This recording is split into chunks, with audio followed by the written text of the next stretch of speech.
not. He's not actually done it this time. Hold up, where's my fucking screen gone?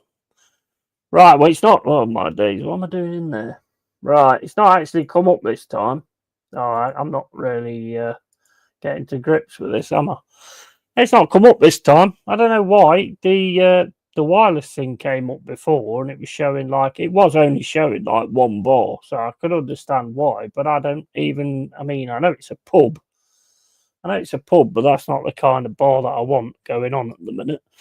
Right, so I need to get rid of that first one. It should be okay now. I've got to get rid of that first one because there's nothing on there. So let's get rid of that. Copyright. All right, bit for the song, I should think.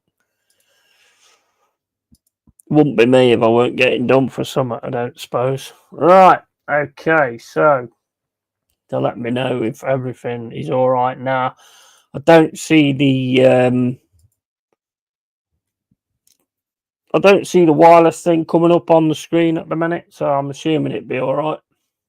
I'll have to wait and check and see what you guys say, because again, it looks okay to me, but miles better. That's a lot better. Yeah, I don't know what that was, because it came up with, like, you know how you get, like, on your phone, you get 1 bar, 2 bar, 3 bar. It came up like that at the top. I don't have it on wireless. I've got it plugged in, so I'm not quite sure what fucking wireless it was trying to connect to. It certainly wasn't mine anyway. Let's put it that way. It definitely wasn't mine. But yeah, like I was saying, I had a bit of an altercation on Threads today. Some person putting in that they're leaving Threads, guys. They're leaving Threads, so everybody's got to be like, oh no, please don't leave. Please don't leave. We love you. You know, because it's these people that just think everybody sort of bows down to them, and they've probably never know in their lives or anything like that. So I just put on there, it's not an airport. You don't have to announce your departure. So basically, she then turned around and says, oh, well, you don't have to comment anyway, either. And I went, well, yeah, because you're on social media and you're begging for attention. So you got attention because that's what you were begging for. So yeah, I did. And she went, well, why don't you fuck off? And I went, I will fuck off, but first I'm going to announce my departure before I fuck off. So I got blocked eventually. I did get blocked eventually, but whatever. I did get blocked eventually, but who gives a shit? Don't let the door hit your ass on the way out. Yeah, exactly. It's honestly, I mean, what is it with these things on social media where people turn around and they'll say things like, don't ask.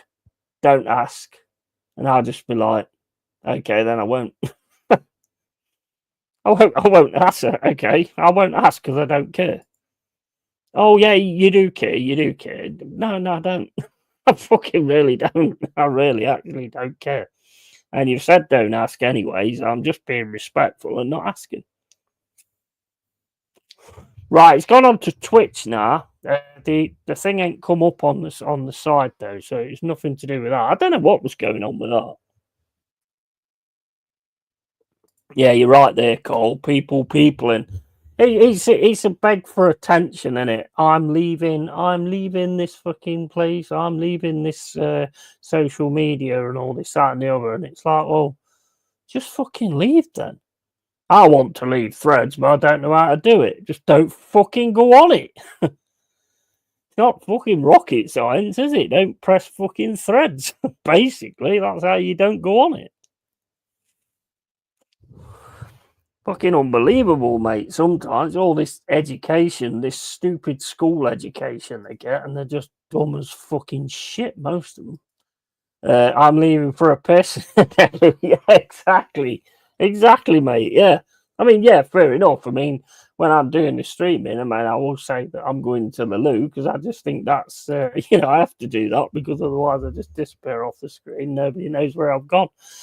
They are motor nightmare to deal with. Yeah, they're just, mate, so entitled as well. I'm not getting any attention. Where's my attention? And all this, that, and the other. I'll tell you what. I'll do for you. Yeah, I'll build a dungeon. Come round the house, and then I'll give you attention when I feel like doing bad things. I suppose. Do that, shall we? What do you think to this hoodie, Cole? Looks like Skeletor, doesn't it? Looks like Skeletor off E-Man. I love it, mate. I'm going to buy another 3 or 4. I think I'm going to buy another 3 or 4 tomorrow. I love them. I love them. I love having different hoodies and stuff like that as well. Different stuff to wear. Glad we have some real ones here. Yeah, absolutely. I mean, this cave's absolutely full of real ones, mate. That's how it was always intended as well. You know what I mean? Yeah, looks great.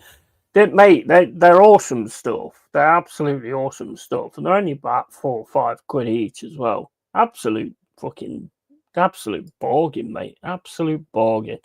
Classmate, I need to get cracking and get some of my own. Yeah, you do actually. You do. I'll order you 2. Let me know where you live and I'll send them. I know you won't do that. But 100% Maltor, yeah, they're awesome, mate. I mean, like what? For 15, 20 quid, you can get about 3 or 4 of them. And they're quite good for summer as well, because they're not actually that thick. You know, they're not actually that thick as like some of the hoodies are, but they keep their colours as well. No matter how many times you wash them or anything like that, they keep all their detail and everything like that. They don't really fade, not that I've noticed anyway. I love them. I absolutely love them, mate. I'm going to get some more. It would cost you more in postage. Yeah, it probably would. Yeah, probably right. Yeah. Well, these are about, what is it? I think if you spend like 15 to 16, 17 pound, I think it's free delivery. It normally takes about 7 days. And if they haven't got it yet in 7 days, then they sort of offer a discount or some kind of discount thing. I love Temu. A lot of people slag it off, but you know, I've had some great stuff. I don't think I've had one thing from Temu that's not actually been good enough for what I've been looking for. So I mean, I got shorts as well that I bought as well from there. Fucking absolutely awesome. Absolutely awesome. Any of the stuff that you get as well, and you get all these like gadgety stuff as well. There's loads of gadget tools and all that kind of thing. I mean, I love stuff like that. You can get loads of different things on Temu. It's such a quality site, to be honest. Let me just send a different link, because obviously that link I sent won't be. Yeah, no worries. Yeah, so basically, right, Jez is on a stream at 8 o'clock anyway, so he won't be on. There's the stream if either of you guys want to jump in. I'll probably drop the stream into the actual chat as well. So if anybody wants to jump on, you can. It's only a general chat and stuff like that anyway. And things that I've watched and stuff like that. It's crazy. You know what's crazy though? What's really crazy is how easy people get divided. How easy we divide ourselves. It's so easy for them because they only have to bring a film out. They bring a film out, and social media just does the rest. Because one lot of people say I love this movie. The other lot of people say I don't like this movie. The ones that love this movie then have a problem with the people that don't like the movie, and then come up with all kind of reasons why they don't like the movie. All of the reasons actually being wrong, but being part of their narrative. So that's where they go with it. And and then you get full on division there. You don't understand films. You've never seen a good film, and all that kind of shit. It's fucking stupid, mate. Stupid. Snow off with and the diversity eyes. Yeah. Definitely. You know what, mate? That's not even the worst part of it, to be honest. I mean, I don't know why they use CGI dwarfs when you actually got dwarven actors, but I mean that's down to that Peter Dinklage. Didn't he turn around and say that you'd be better off using like CGI dwarfs instead and all that kind of thing? I'm fairly sure it was him that actually turned around and said that, which is a bit of a shitter when he got his chance, you know. I mean, the dwarves in it, I think they're awesome, even though the CGI, I thought that bit was good. You've got the old I ho, you've got the old whistle while you work song and all that lot. I thought all that worked really well. It was just sort of after that, and when Gal Gadot starts singing, oh my fucking days, mate. Oh my days, somebody shoot me in the face.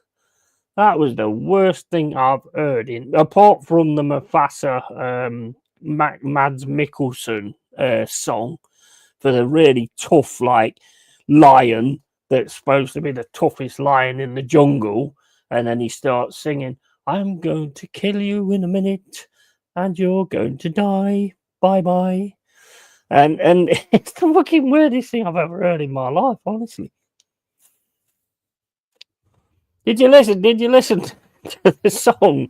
It was like they had this like total like fear thing going with this bad guy, and then he starts singing this song that's like, you're not going to last another 5 minutes. Bye bye, bye bye, bye bye. the fuck, the fucking hell was that about? I was laughing so hard when I was watching it last night. She ain't on screens for her singing, her acting, or her personality. No, no way, no way. Don't think. I just don't think she worked at all for me. Why? But then again, if you can just put something out like that and divide people the way you can with it, then it's just easy, isn't it? I think we need to be a bit better people not to get divided that much, that easy. Because they can do whatever they like, but if we don't actually like go with it and we don't divide each other and all this kind of stuff, then they're going to have to come up with different things, aren't they, to try and do it. But we make it so easy, you know. They changed her backstory. No longer is she Snow White because she has a fairy skin. It's because she survived a snowstorm. That's right. Yeah. You're right, mate. You're right.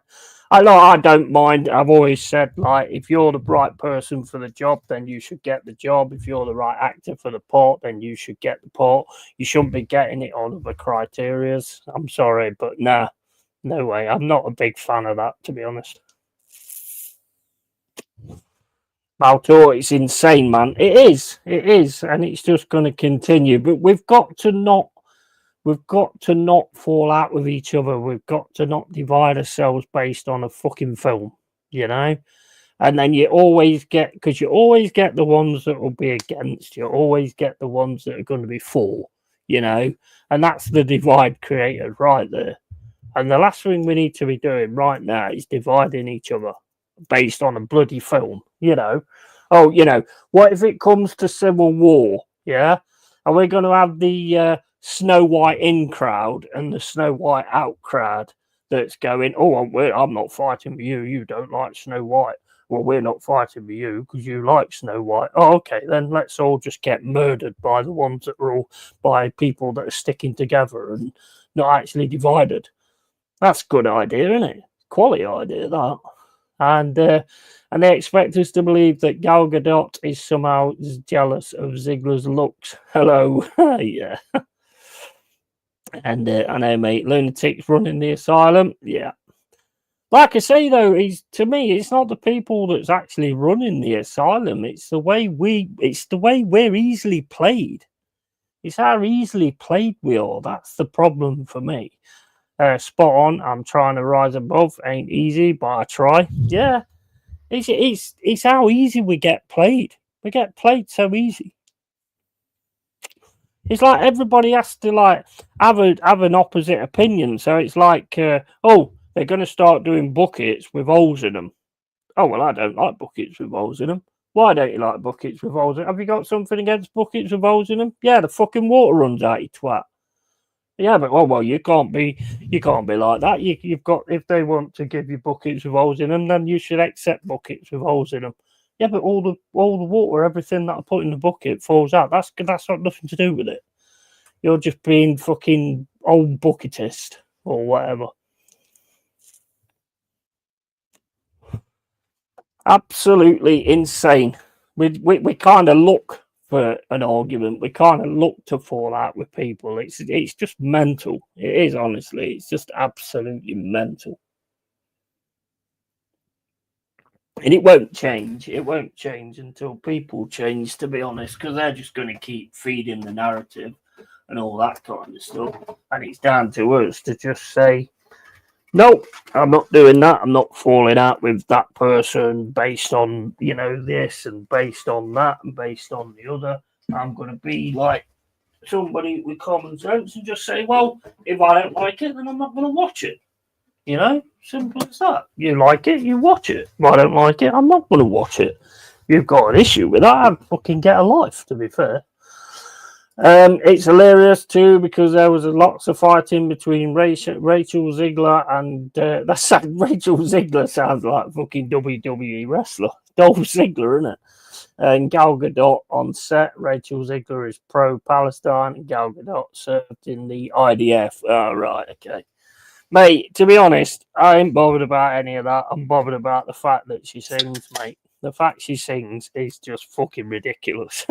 It's the worst thing I've ever heard. I mean, just because you can act does not mean you can sing. Sorry.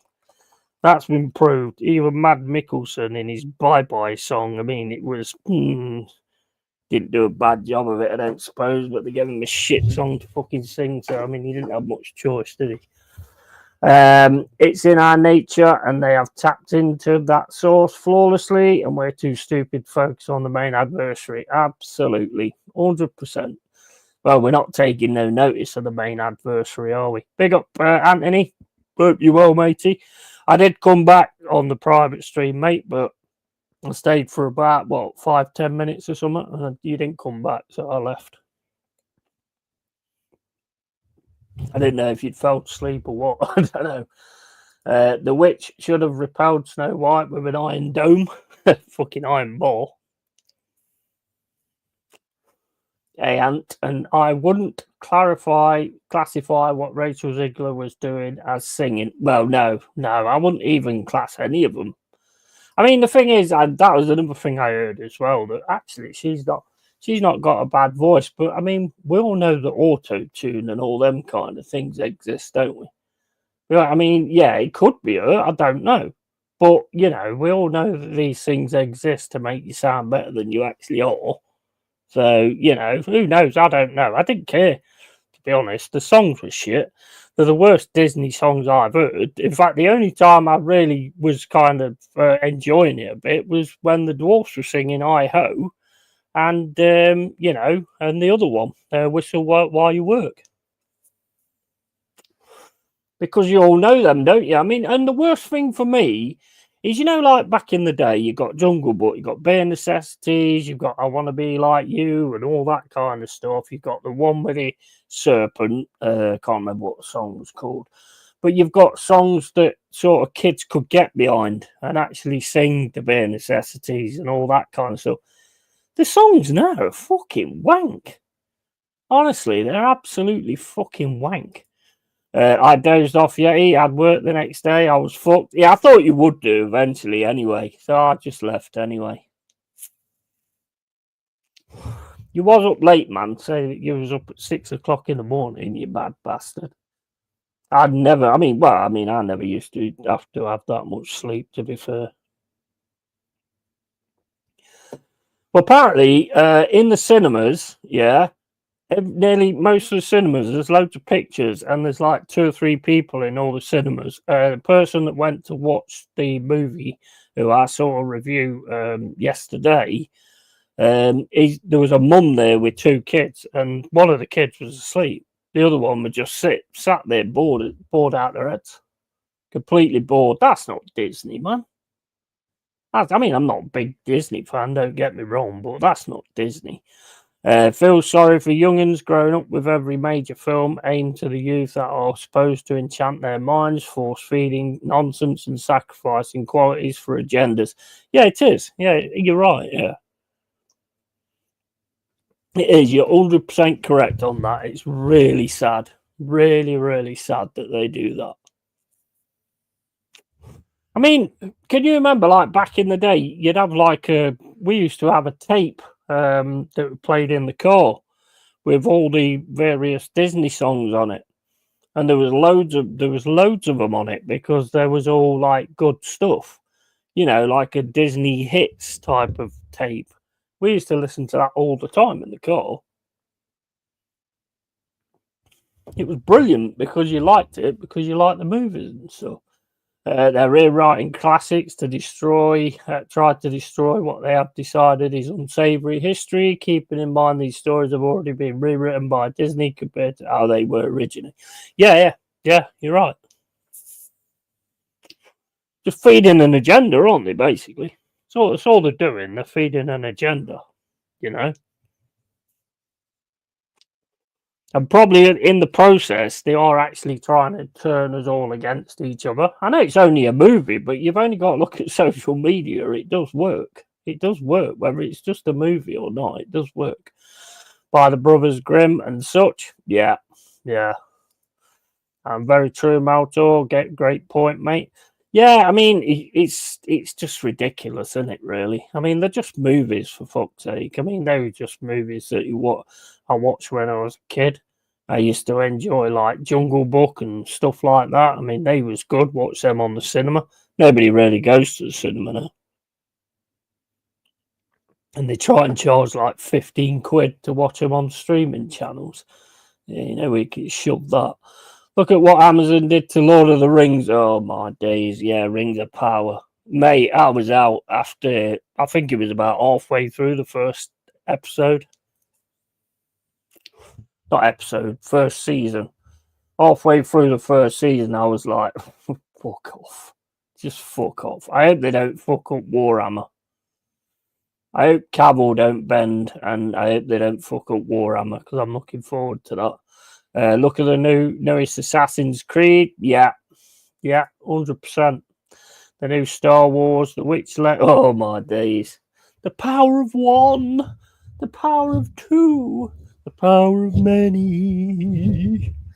What the fuck is that all about? All woke rubbish. Yeah, definitely. And it's supposed to be fun. No one has fun anymore. I can't avoid politics anywhere. Sick of it. Yeah.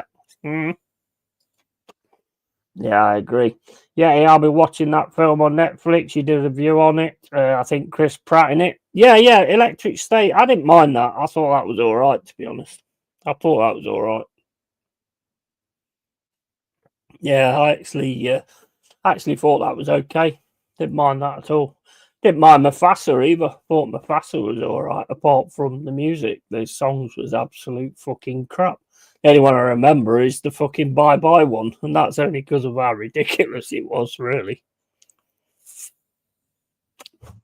Can't believe you know what? I can't. You know what? He's like a lion comes over the top of the hill, and he's like, "Right, I'm going to take out all your fucking clan and all this, that, and the other."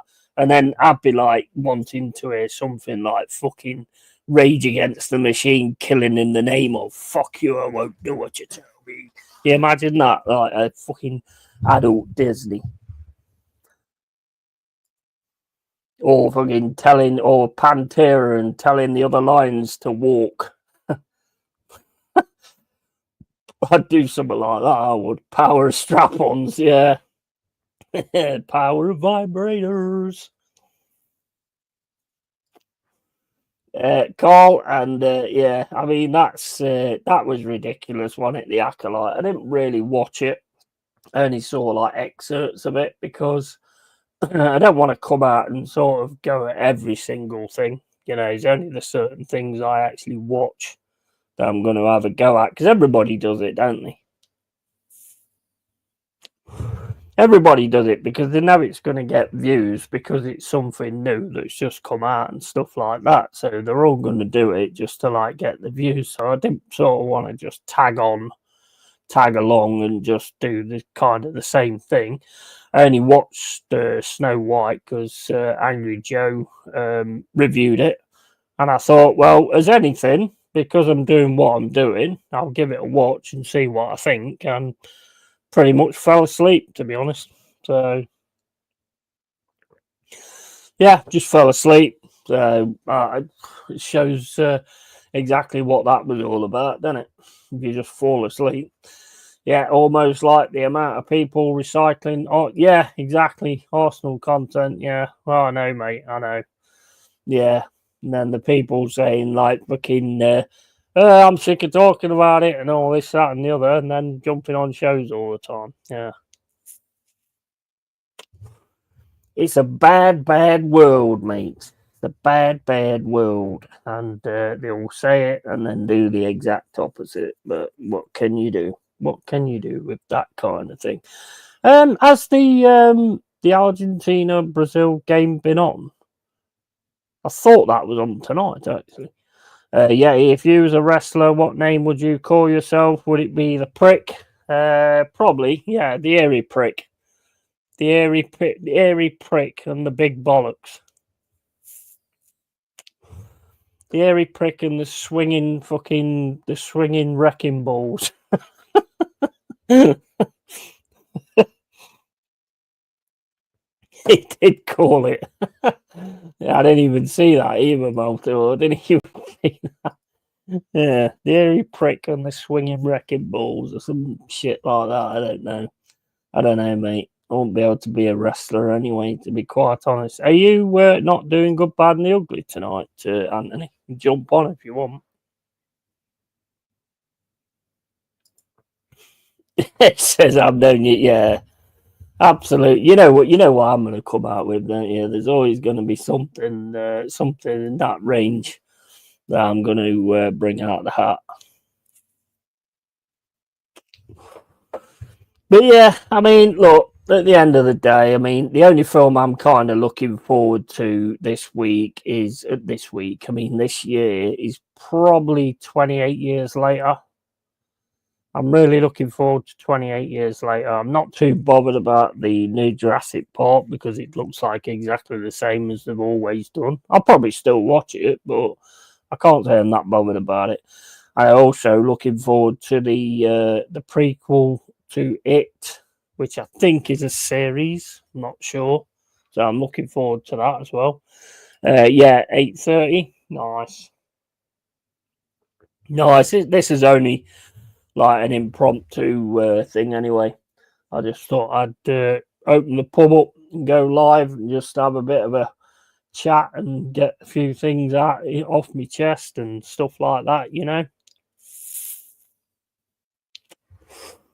That opening trailer poem on 28 something later was very unsettling. Yeah, yeah. I'm really looking forward to that. It's one of those films. Did I ever tell you about 28 when 28 days later came? Was it that's the first one, isn't it? 28 days later. I actually had a dream about something in the same vein about what probably 6 months before or something. Where I was getting chased up the stairs, and basically I sort of it's like a zombie kind of thing, and I was getting chased up the stairs, and I got into this wardrobe, and these human zombie things came into the room and opened the wardrobe, and I can remember the eyes, and the eyes was exactly the same as what it is on that film. That's quite weird, isn't it? I think I might be Mystic Meg. I don't know. I might have been Mystic Meg in my past life or something. Don't know about that. Boots or something, it's called. Yeah, yeah. I've seen it. I'm really, really looking forward to that. I'm hoping that's going to be good because it's been quite a while since we've had any of them. What do you guys think of the second one? 28 weeks later. I liked it. I did like it. I wasn't that keen on the fact that you kind of knew who the people was and all that kind of stuff. It just didn't make a lot of sense, but it was all right. I mean, it was decent. I probably have to watch it again. There was one certain bit that I really did like though, when it sort of pans out on the street and you've got like a live inside on the roofs and stuff like that. That was awesome. That was awesome. I would have freaked the fuck out once the movie is released after that dream. Yeah, I know, mate. Yeah, it's crazy. It's crazy. And I told my brother about it as well.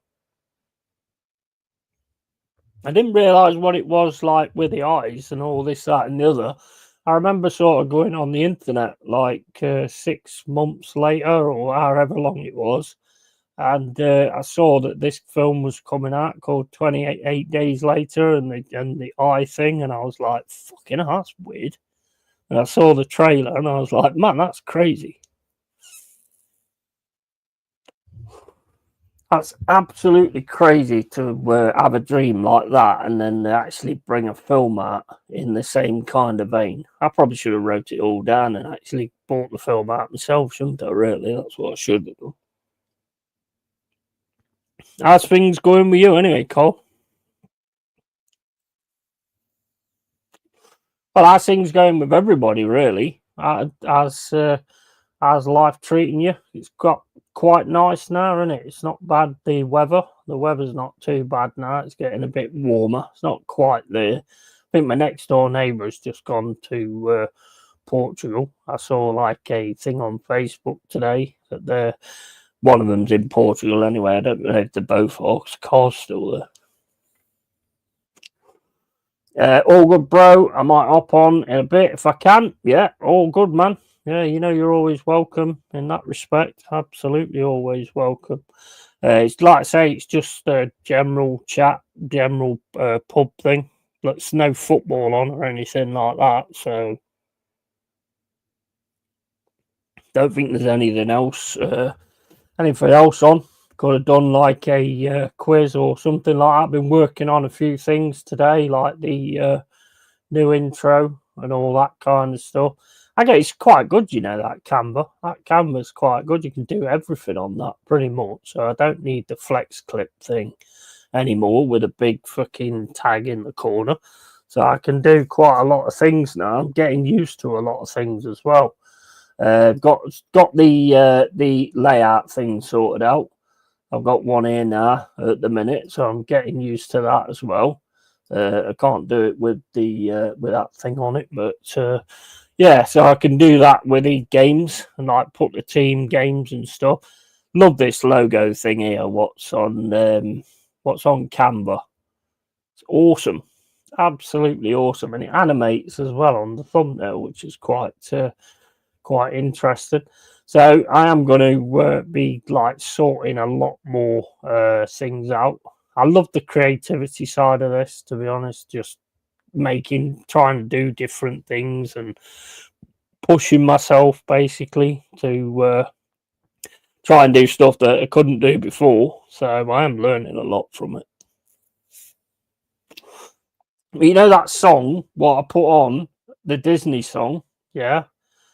Even trying to publish that review and having that song on it, they got it straight away. It's gone. It's gone. So basically, in the review for Mufasa, you've got me turning around and going, just listen to this song, guys. There's nothing on. There's nothing on there for like 2 or 3 minutes after that. Because they actually got rid of the song during the actual publishing of the video. So, yeah, I did think they'd mess about, though, to be honest. I didn't think Disney would mess about. LOL says Maltor. And what's the name comes out tomorrow? Atomfall. So I'll be playing that. I've noticed there's a few that's already got it and already playing it. So they've obviously got like an early code and stuff.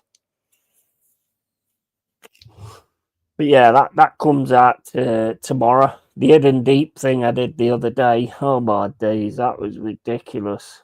Did it one time, left the picture on the screen, so I had no game footage or anything. So then I had to do it again, and I did it again. Didn't put myself in the fucking thing. So you had the game playing, but no mic, no me talking or anything. So then I had to do it again. I only put it out really because I wanted to show the fact that, a lot of people put videos out and they're absolutely perfect and there must be editing like quite a bit afterwards.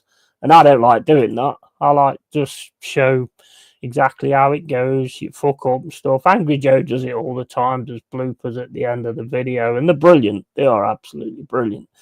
It's okay. Everyone will just assume Yeti had one too many sherbets. Of course. Me? Never, mate. Never. When would I do that? I'm on my second one now. So yeah, ordered some for tomorrow. Another 24 cans. So yeah, all good, man. All good. Go out a little bit every day. Don't really go out a lot, to be fair, because there's too many people, and people and me just don't see the same sides, to be fair.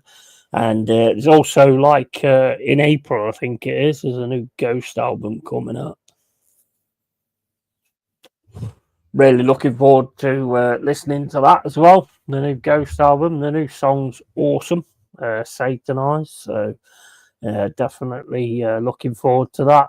And like I say, Atomfall, it comes out tomorrow, so I'll probably be on that pretty much as soon as I've like got my food, drink, and then I'll be on Atomfall. So I'll probably be playing that pretty much most of the day tomorrow, and then I've got a show with Jazz afterwards as well.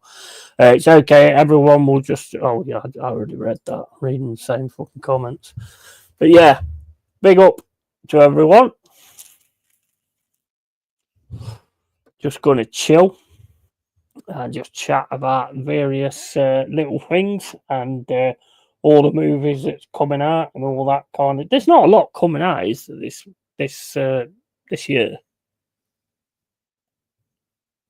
Let's have a look. So I was having a look the other day, and there's not really a lot that I'm really that interested in.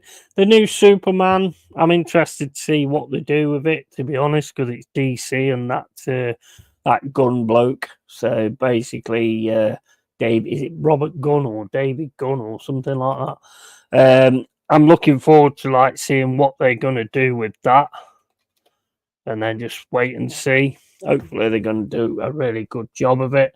But yeah, so I mean, this year you've got what? You've got Lilo and Stitch coming out, which is another Disney, I think. Is that another Disney film?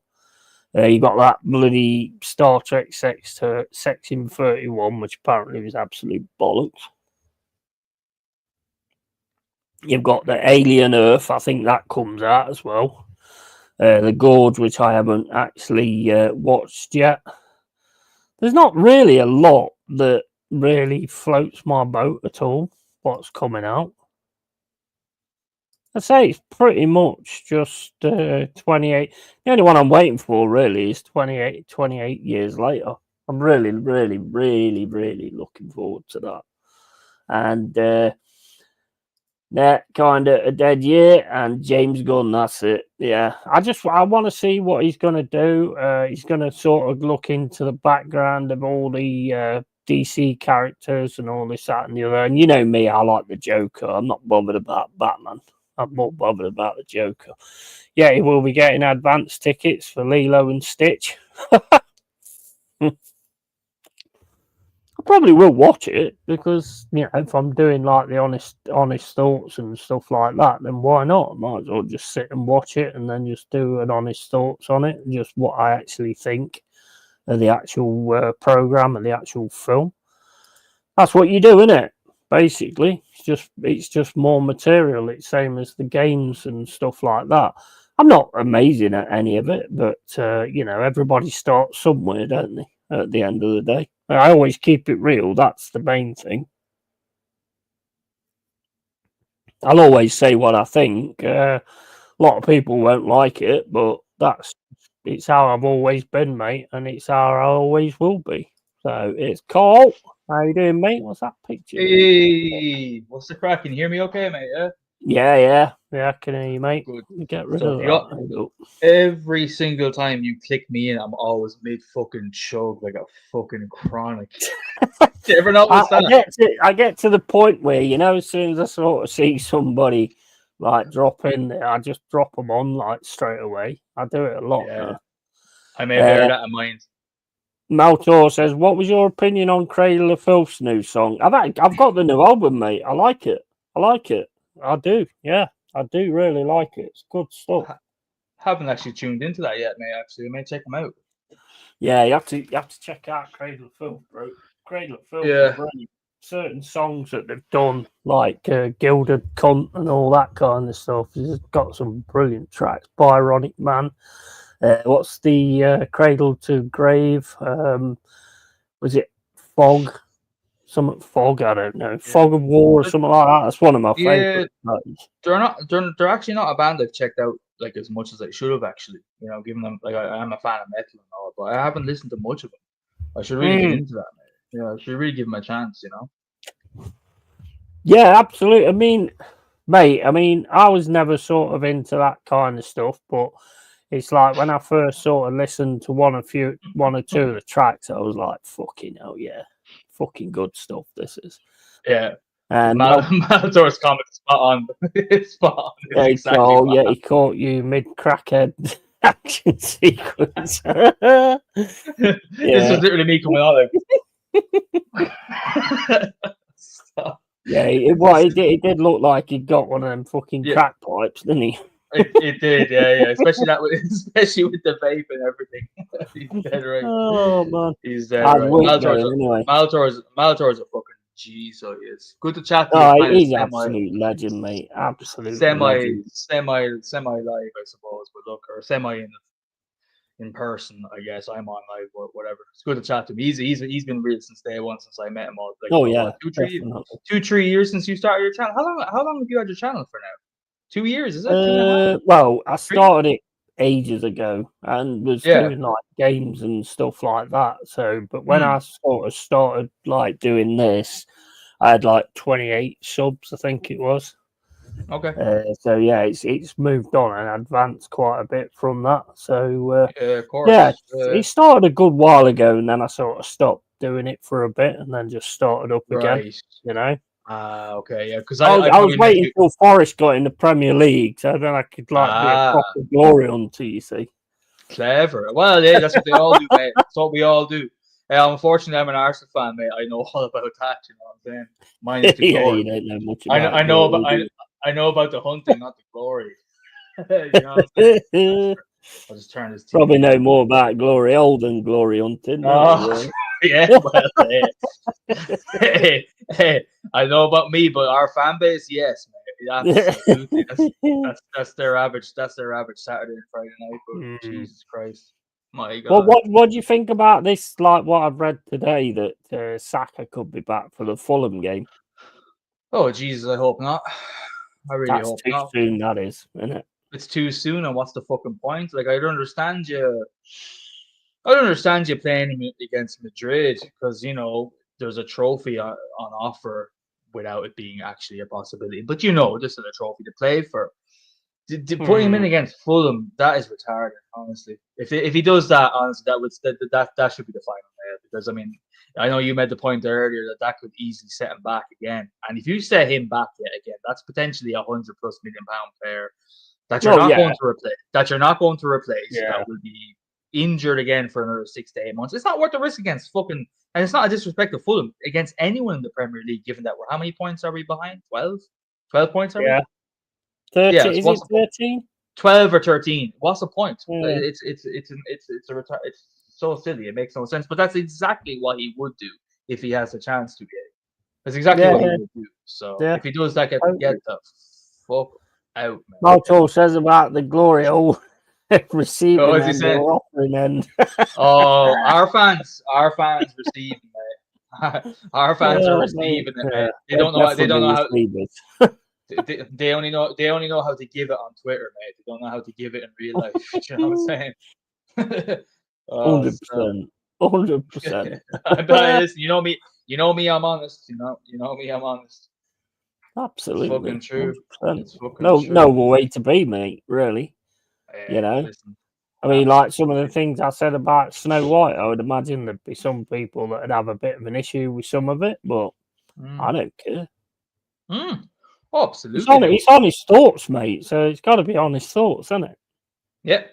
And they want you to believe that you're not allowed to say them anymore, and that would suit everyone so well. But it ain't ever gonna fucking happen.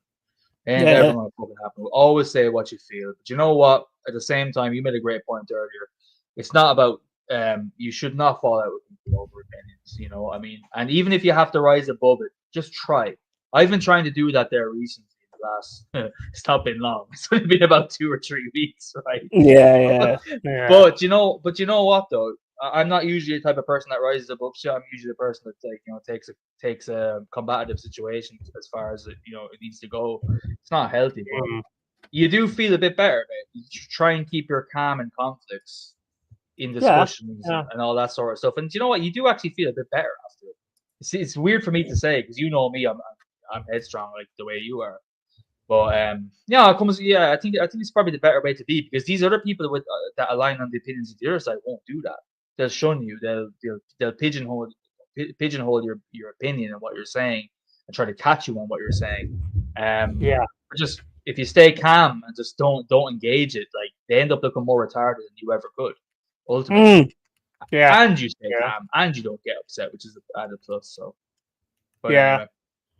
I don't, to be honest, I don't really get that upset now. It's crazy actually because when you're actually talking to these people, like I was talking to one the other day, and they're saying, "Oh, mate, why are you getting so angry?" And I'm like, "Why am I getting? How do you know I'm getting angry? Do you know everything? Like, I'm not getting angry, mate. Not in any way, shape, or form. I'm just typing, and when you type." You know, if you're gonna turn around to me and go, "You're a dickhead," I'm gonna go, "Oh, that's okay. You're a prick," but then I'm getting angry. You're the one that's calling me a dickhead, but I'm getting angry. I know because I retort back with "You're a prick." But you see, that this is the problem, right? This is not like a political thing. This is just humans in general. Whenever they argue, you can't actually have an argument where you're debating what's wrong with you versus what's wrong with me or whatever in that manner. It always turns, you bring up the point, the person retorts back, and then it goes straight to emotions. It starts and also trying to trap what you're saying, like, oh, you said that because you have anger issues or this, that, and the other. Name it. Name any topic that they can easily dismiss what you're saying, and it ultimately gets people nowhere. They do this in politics, they do this in their personal life, they do this everywhere, and that's most people. And that's why, me and Malta were saying that earlier, that people are the problem. We were saying that in the chat. It's just when you get to a certain age, like I'm not even that fucking old yet, although I feel it. You just get done with it, mate. Because when if me and you were to have an argument, I know it's a bad example. We actually could have an argument and stay being friends after. If I had an argument with someone and I just know immediately it's going to go to childish name calling or dismissing everything that you're saying based on the fact that you're coming from a place of anger or you're known to have a bit of a loose temper or something. It's like, mate, I'm being calm the whole time. Like, do you know what I mean? And you could be making the most incredibly good points, and yet it's just put aside because they want to be right. And they'll do anything. People want to be right. They don't want to resolve conflict or make the world better. It's just it's ever so tiresome. It really, really is. Anyway, it is. It's 8:30 on a Wednesday. Jesus Christ. I totally agree with you though. I mean, it is. It's basically, from what I see, it's like they'll give an energy off. Yeah. But as soon as you match that energy, you're getting aggressive. Yeah, exactly. Yeah. And it's like, what the fuck are you on about? I mean, I don't get angry about things. What I would normally do is go, get on mic. Let's talk on mic. Yeah. Because then you'll know if I'm getting angry or if I'm not getting angry. I'm not going to get angry over a little fucking cum squirt like you, to be quite honest. You might get done for 5 years for dirty words online in the UK. That's very true. Very true. Yep. Still not going to stop doing it, though. A lot of people on the internet peaked in high school, in everything. Yeah. 100%, man. You're absolutely spot on. Very true. Absolutely spot on. Very true. You on the beers? What are you drinking? Oh, yeah, mate. Have a guess. No, Cruise Campo. Yeah, I'm a man of habit, mate. Yeah. I know, but when you find one you like, and if it's not too expensive, why deviate, Yeah, exactly. It is quite expensive. I mean, it's £5.75 for 4 cans, which maybe to you, isn't expensive. No, it's. I think it is.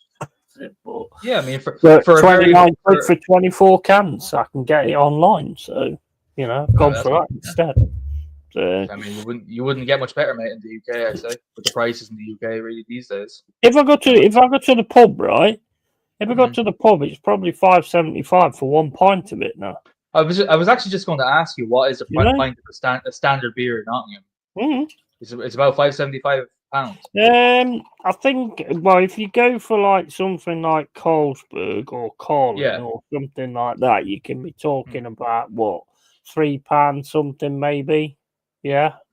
Yeah, that's about the Where same. if you want one of these, like, because as soon as something gets a little bit big, that's it. They just raise the price like fucking nothing, you know. And I was in there, and I was in the pub, and I had a Cruz Campo because I normally have like a Carlin or something. And the guy, the barman, turned around. He went, "Oh, you fucking like let you know how people say like, oh, you fucking letting the boat out." What this is a different thing. I No, can't remember what it is. so it's something different. But I don't know what it is either. So yeah, that's what I mean. It's there's a certain saying to when you're spurging out or whatever. I just turned around and went, no, I like Cruz Campo, and he went, oh, okay. He went £5.75, and I went, fucking won't be drinking this fucker again, didn't he? £5.75 for a pint, having a fucking laugh. It's mad, and they probably if you were to ask the landlord, he'd probably say it's down to import fee, but it's not at all. Like it's the Cruz Campo is a commercial beer. It's not like as if it's made with some Spanish flair, like with someone Mikel Arteta's tactics in the fucking brewery. It isn't like it's just standard ass widespread. Yeah. I think that one that Lee Gunner has. Is it Suave?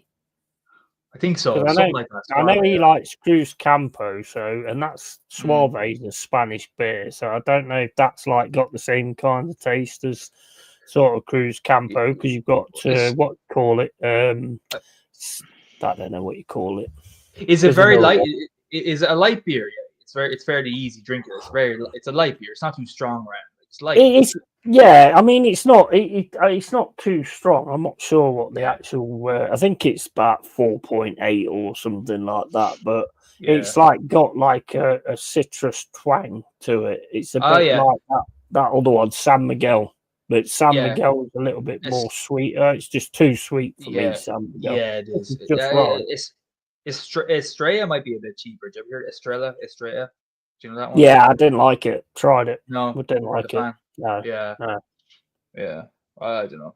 No, I've tried like a lot of different ones, and there's just certain ones I like Carlsberg Export, but that's quite expensive, you know. Yeah. The one I used to be drinking. Maltor says, he getting that sweet YT money. He can get the platinum tall boys. I don't think so, mate. Arteta dipped his balls in the batch, £9 a pint. Hey, Maltor on about Arteta. Oh, stop! That'd be a gold mine for our fan base, mate. That is a no-brainer. Just open the brewery, get Arteta to dip his balls into it once every batch. Oh, mate, that's money, isn't it? That's money. Bang.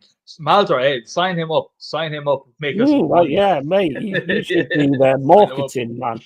You need to get in touch with Arsenal and be their marketing man. You know, fuck it. He can rub it if he rubs his balls on the football shirts. That'll add another 30 quid. Oh my days!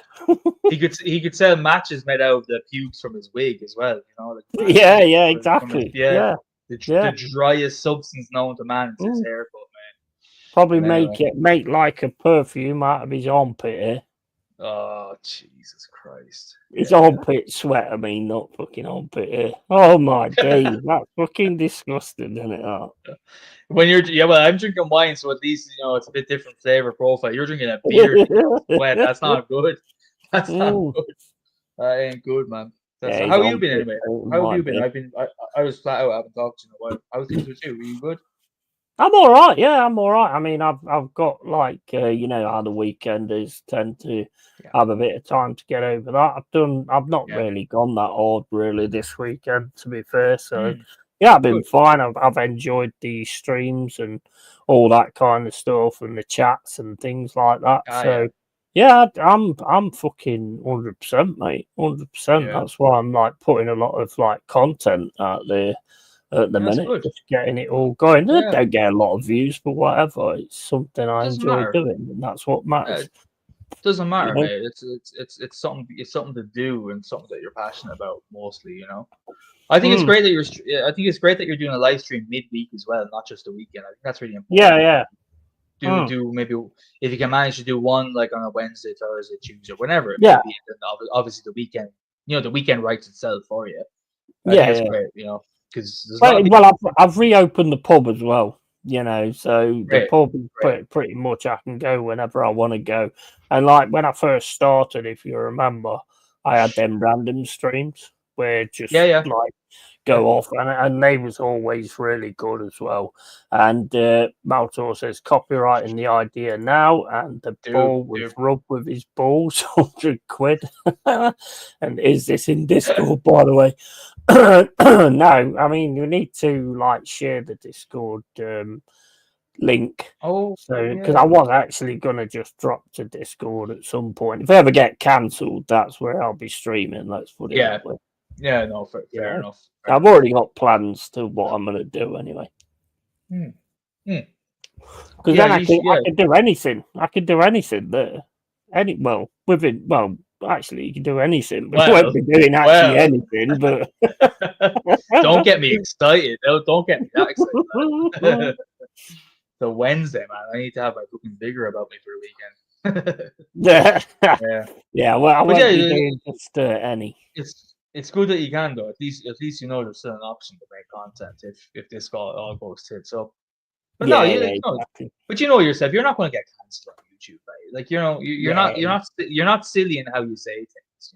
No. You do talk about some very pressing issues, but you're never crass with it. You're never like not that careful with it. Like you're saying your piece without being stupid, but whilst being as real as you can be too. So I mean, if you get cancelled off YouTube for just voicing your opinions, then we know we got a serious problem. I mean, look, it can happen. I mean, if you get enough, the good thing that I've got really is I don't have that many enemies. Well, I don't think I do, because they don't tell me if they're enemies or not. So, might be loads of them. I don't know. But it's like the only thing that will happen to me really is get probably demonetized when I actually get monetized and stuff like that. Yeah. Ain't gonna make no difference because I never had the money before, so I'm gonna miss something I never had. No, of course, but it would be nice for your time that you're putting into it, just to have a bit of pound on the side. Like we're not talking about millions, but just do something. But yeah. I mean, look, it's not. If you're not going to use your platform to sort of like, do something in like an education way or try and open people's eyes and stuff like that, then you're just playing it safe. And I think anybody that knows me knows that I don't know how to play it safe. I've never played it safe in my life, and I don't think I ever will. And Maltor says I was going to opt in, but don't know where. The link, mate. Yeah, I can send you the link. Yeah. There's no link in chat yet. You put the link in chat. There's no link in chat at all. Yeah, that's what I was going to do. I think Mama might come on as well. She just asked me which link it was, so we'll sort that one out. There you go. That's what I was going to be. That's what I was going to be doing anyway, and I forgot all about it. To be quite honest. Yeah. Well, now you know. Yeah, man. If you want to jump on, don't have to come up. It's entirely up to you. It's up to anybody who wants to sort of do it, and then we'll see how we go with that. So when you got Fulham, then is that Tuesday? I think it's Tuesday. It's a weird day. Yeah, let me just have a look. I think it's Tuesday. I looked at it there last few days ago, and I was like, "What the fuck is a Tuesday?" Yeah, Tuesday, the 1st of April. April Fools. Yeah, April 1st. Yeah, that's right. Yeah. April Fools. Hopefully, like I say, hopefully that's not going to mean Saka getting done or whatever. When you said, "Is it in Discord?" I didn't know what you actually meant. Whether I weren't sure what you meant. So. Yeah, we are 12. We are 12 points behind. Yeah, 12 points behind the recruit. So 9 games to go. So yeah, whatever. If he does that, mate, I can only laugh. I can only laugh. Well, at least Saliba actually came out and added some sense to it the other day in what he said, because he just turned around and says, "Look, we're well behind the top team. We're going to do our best to catch him if we can. If we can't, then we can't." That's probably one of the most basic interviews I've heard, to be fair, from a player. I mean, if you think about Saliba, I mean, like whatever when he's in the Arsenal squad, when he's in the French squad, he is around some serious decorated players. Do you know what kind of way? Mhm. So he couldn't go in there and be all fucking like deluded and stuff like that, because like everyone else just go, "Hey mate, like what you doing in Arsenal right now? Come on, like you're not having a good season. You won no trophies in the last fucking 5 years. Like what are you talking about?" And he's probably sitting there going, "Fuck." And that spills true then when you're talking on camera, when you're around those type of peers. When he's in the French national squad, because he is around them from time to time. So, oh man, I don't know. Fucking, I hate talking about Arsenal. It's just. Well, yeah. I mean, look. At the end of the day, it's depressing. It is what it is, and I'm sure there'll be loads. I mean, I went into Jazz's show yesterday. Great show. I loved the show with Kenny Ken, DJ B, when they're all talking about the past players and stuff like that. And I turned around and said in the chat, I said, it's nice to see an Arsenal channel. It's nice to see an Arsenal show that's not actually the same as every other one that you see every day. True. Yeah, very true. Didn't get a lot of answers, to be fair, but didn't expect a lot, to be honest. No, you don't have to. But like, I mean, if you're enjoying the content, but like, I mean, mate. Everybody knows me. I'll say it how I see it, and I will say it. So if you don't like it, it's tough. Absolutely, mate.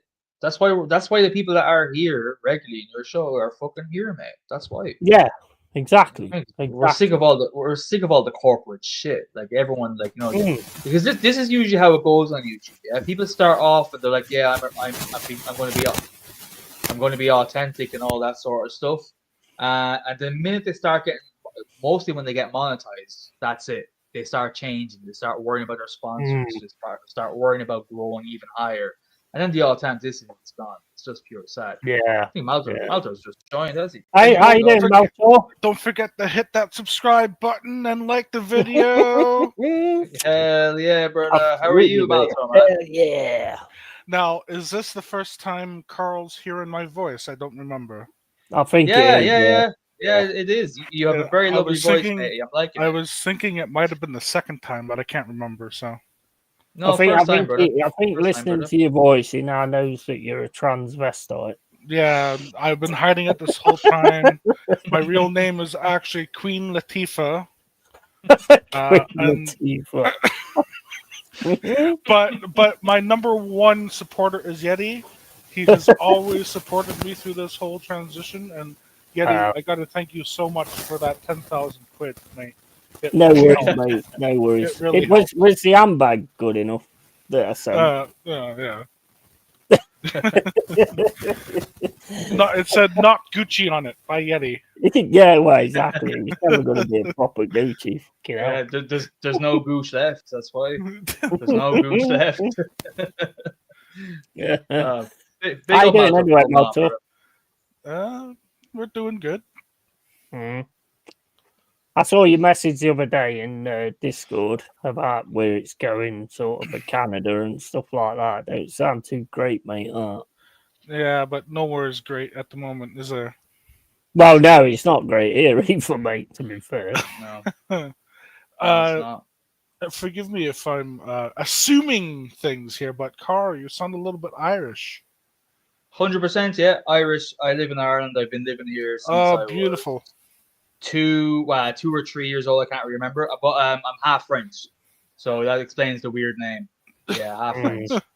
So I speak a little bit, but yeah, I would identify as Irish. It's not quite gender, but it's so you identify as Irish. Yeah, and it is a difficult transition for you. So get Yeti around. He'll he'll sponsor you. Round this is how Maltor. This is how we became to know each other because Yeti is a great sponsor for transition. I know he is.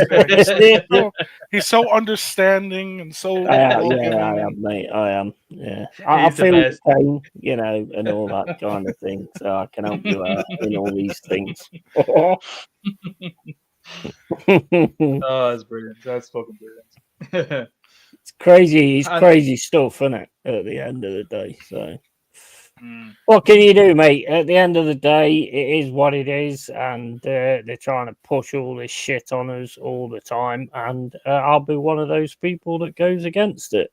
I could sell out like certain people with a name beginning with an M, which Maltor knows. What, but, Macalai has sold out already? What? Not Macalai. You're nearly right. You're nearly right. Nah, I mean, Macalai's sound. He gets a little bit fucking up his own arse at times, but other than that, it's fine, I suppose. We can give Macalai a pass.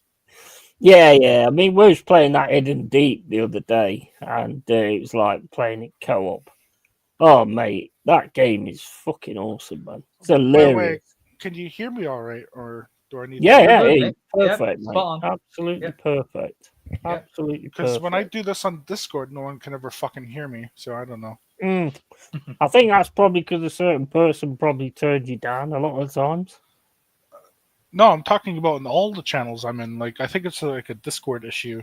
No, I mean, I turn you down all the time. I mean, who doesn't though, right? Just put me on mute at this point. I'll be sat here talking to the void, like usual. Yeah, I mean, we got to sort of do more gaming and stuff like that. I want to do some streaming gaming as well. Probably playing some Valheim and stuff with you, Macalai, and anybody else that wants to join. Pipes. So Cookie. I was gonna say, like, I don't know jack and shit about the Premier League. So whenever you're doing one of your Premier League things, I feel like a fucking alien coming in. Like, I don't know what the fuck what's going on, or anything. You know what I mean? It's like, but usually, mate, in those shows, Maltor, anyway, like it starts off like, we're watching a game or we're talking about a game. And then it descends into badness. I know, but exactly. So but don't ever hesitate to come in or hop on, mate. No, I don't. Oh yeah, definitely. It's just initially, it's like like you're a stranger in a strange land kind of thing. It's like I get it. I totally get you. Do you watch any sports in Canada yourself, Maltor? I used to be into basketball, but then it became shit. Okay. So. Yeah. I've never really been into basketball that much. Yeah, they started doing the whole 3-point line is now the new 2-point line, and that's where I kind of noped out of it. You know what I mean? That would be the equivalent of taking a goal kick from the center field, and calling that the game now, right? Yeah. There's not as much physicality to it now. It's like well, it's the same as what they've done with ice hockey, isn't it? Really? Yeah. I mean, I used to absolutely love ice hockey, but I used to love the violence and the aggression of it. But then all of a sudden they took that out because all the fans are going, "Oh, they might get injured." I mean, if I was an ice hockey player, I would probably imagine that I'm going to get injured at some point. Yeah. You know? No, it's like there's not a lot of contact. I've watched like a few highlights and stuff. There's not a lot of fights. There used to be a fight every game.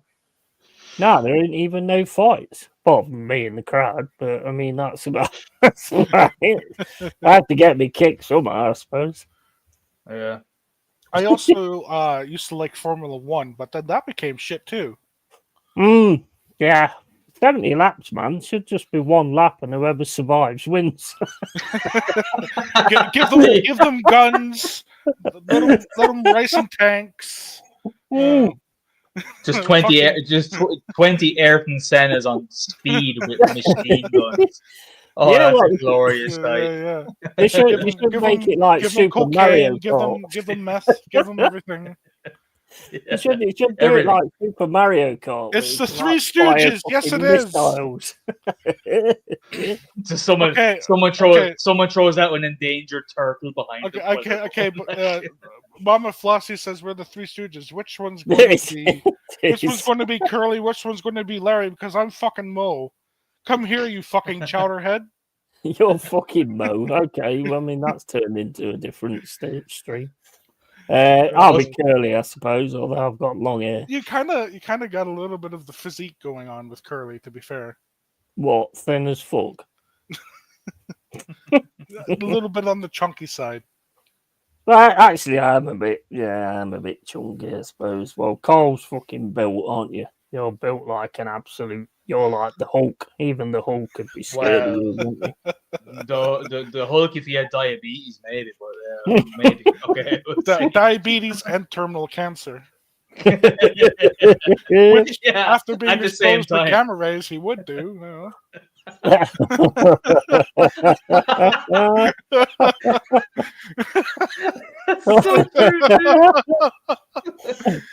He just normals him out like he's just completely a normal BMI walking around the place.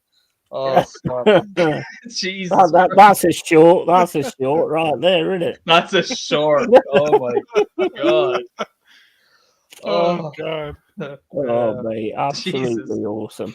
Absolutely. What do you guys think of like talking about the Hulk? What do you guys think of Marvel? Do you think Marvel? it's good, or do you think they've just okay. lost the plot? Dude, I've never been a fan of Marvel to begin with. Have you not? What, are you more DC? Yeah, I've been more into DC. Even DC shit now, so let's... It is, yeah, you're right. Yeah. The only heroes from Marvel I kind of liked was like Iron Man, because he's like their Batman, right? So... Yeah. You know... I've never liked Batman, mate. I fucking don't like Batman. The only thing I like about Batman is the villains. Is the Joker, yeah. But it's the villains. The villains are quality. I mean, the villains are much better in DC than they are in what's its fucking name? Marvel. You can't very well have a hero without a villain, can you? Exactly. But the thing is, the thing I like about the DC villains is they're more sort of real to life type of villains. Whereas, like in Marvel, you've got like fucking what's his bastard name who clicks his fucking fingers. I don't know. The guy with the fucking glove on. Thanos. Yeah. They've got those kind of villains, whereas like the Joker's kind of something that could happen. The Penguin's kind of a gangster, which, you know, I don't know about the Scarecrow and Poison Ivy. I don't think that one could ever happen, but you know, the other ones are all right. Catwoman, you know. I don't know if Darkseid could happen. That might be a stretch. Yeah.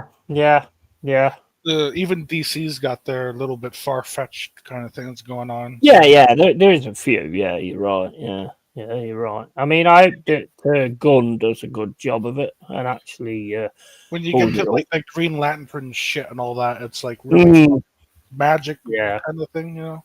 Yeah. Is there any new decent horrors coming out in the 28 weeks? What's the name of that? Is it 28 years or months later? 28 years later. Yeah. Well, it first started off as 28 days later, right? Yeah, then it weeks, became right? 28 weeks. 28 weeks later. Yeah. 28 months, I don't know.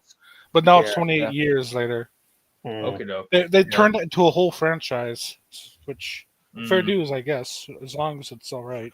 If it's good, I don't mind, because I mean, you know, both of them that have done up to now have been really good. To be fair, I mean, the second one I wasn't 100% keyed into because I didn't like the fact that he sort of remembered who he got to go for and all the thing with her eye and all that kind of thing, and she was the cure and all that kind of thing. I didn't like that personally, but you know, I just want to see him rip people apart, basically.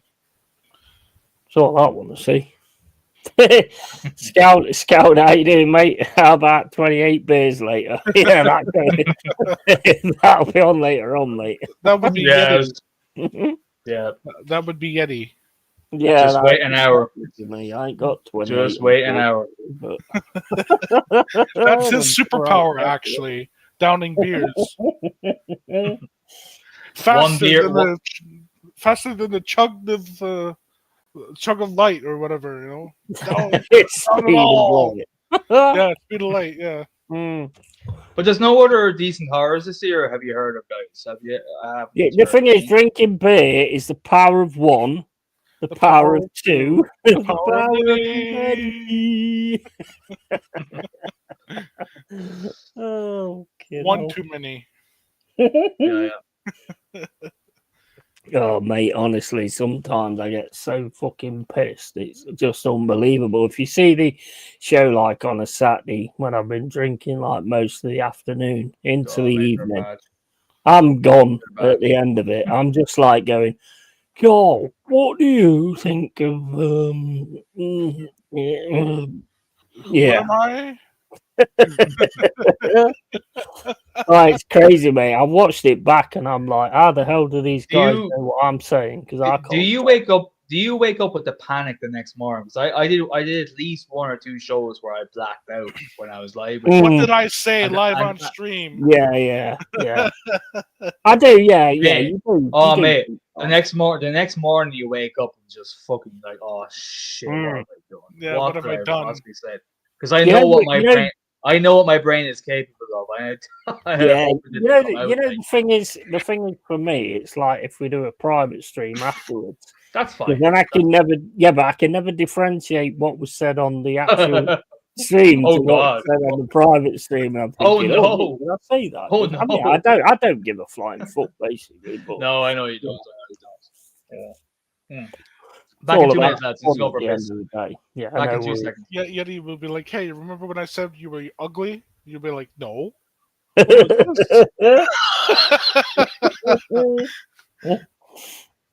I never say things like that, mate. Ever.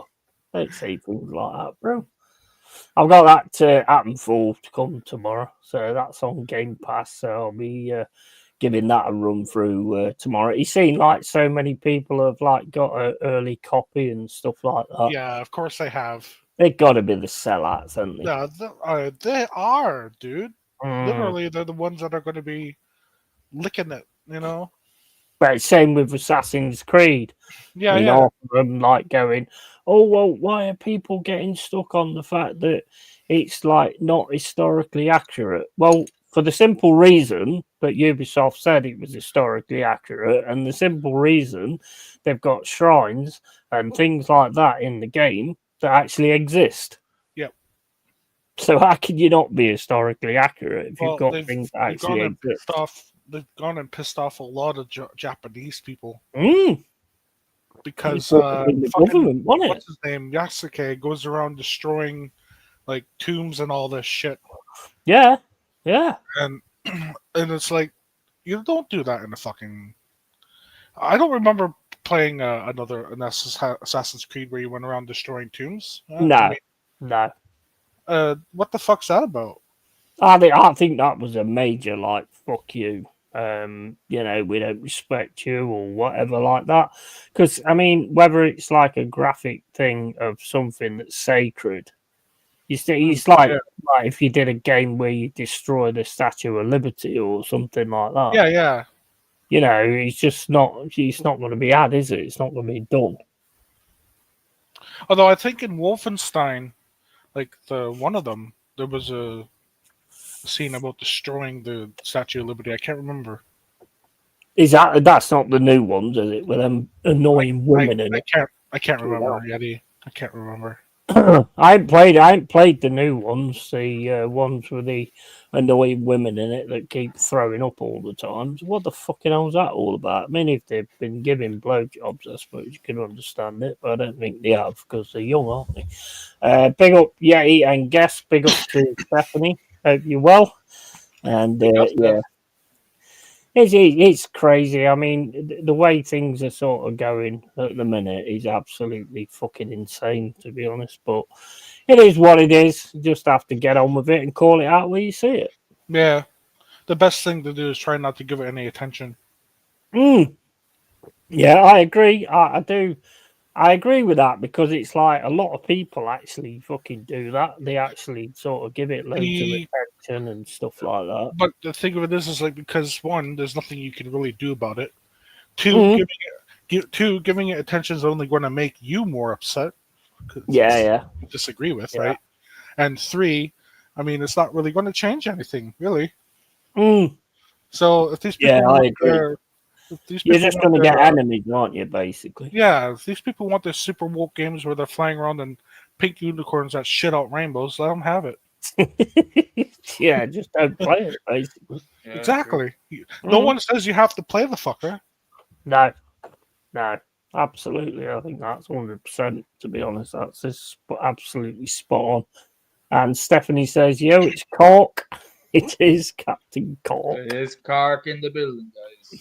I'm here. And also Malto's on the stream. That's the first that It we've is. had on this stream. I The wasn't first sure one I've heard your voice for a while. but yeah. Good to Big have up, you everyone. on board, mate. It's a pleasure to be here.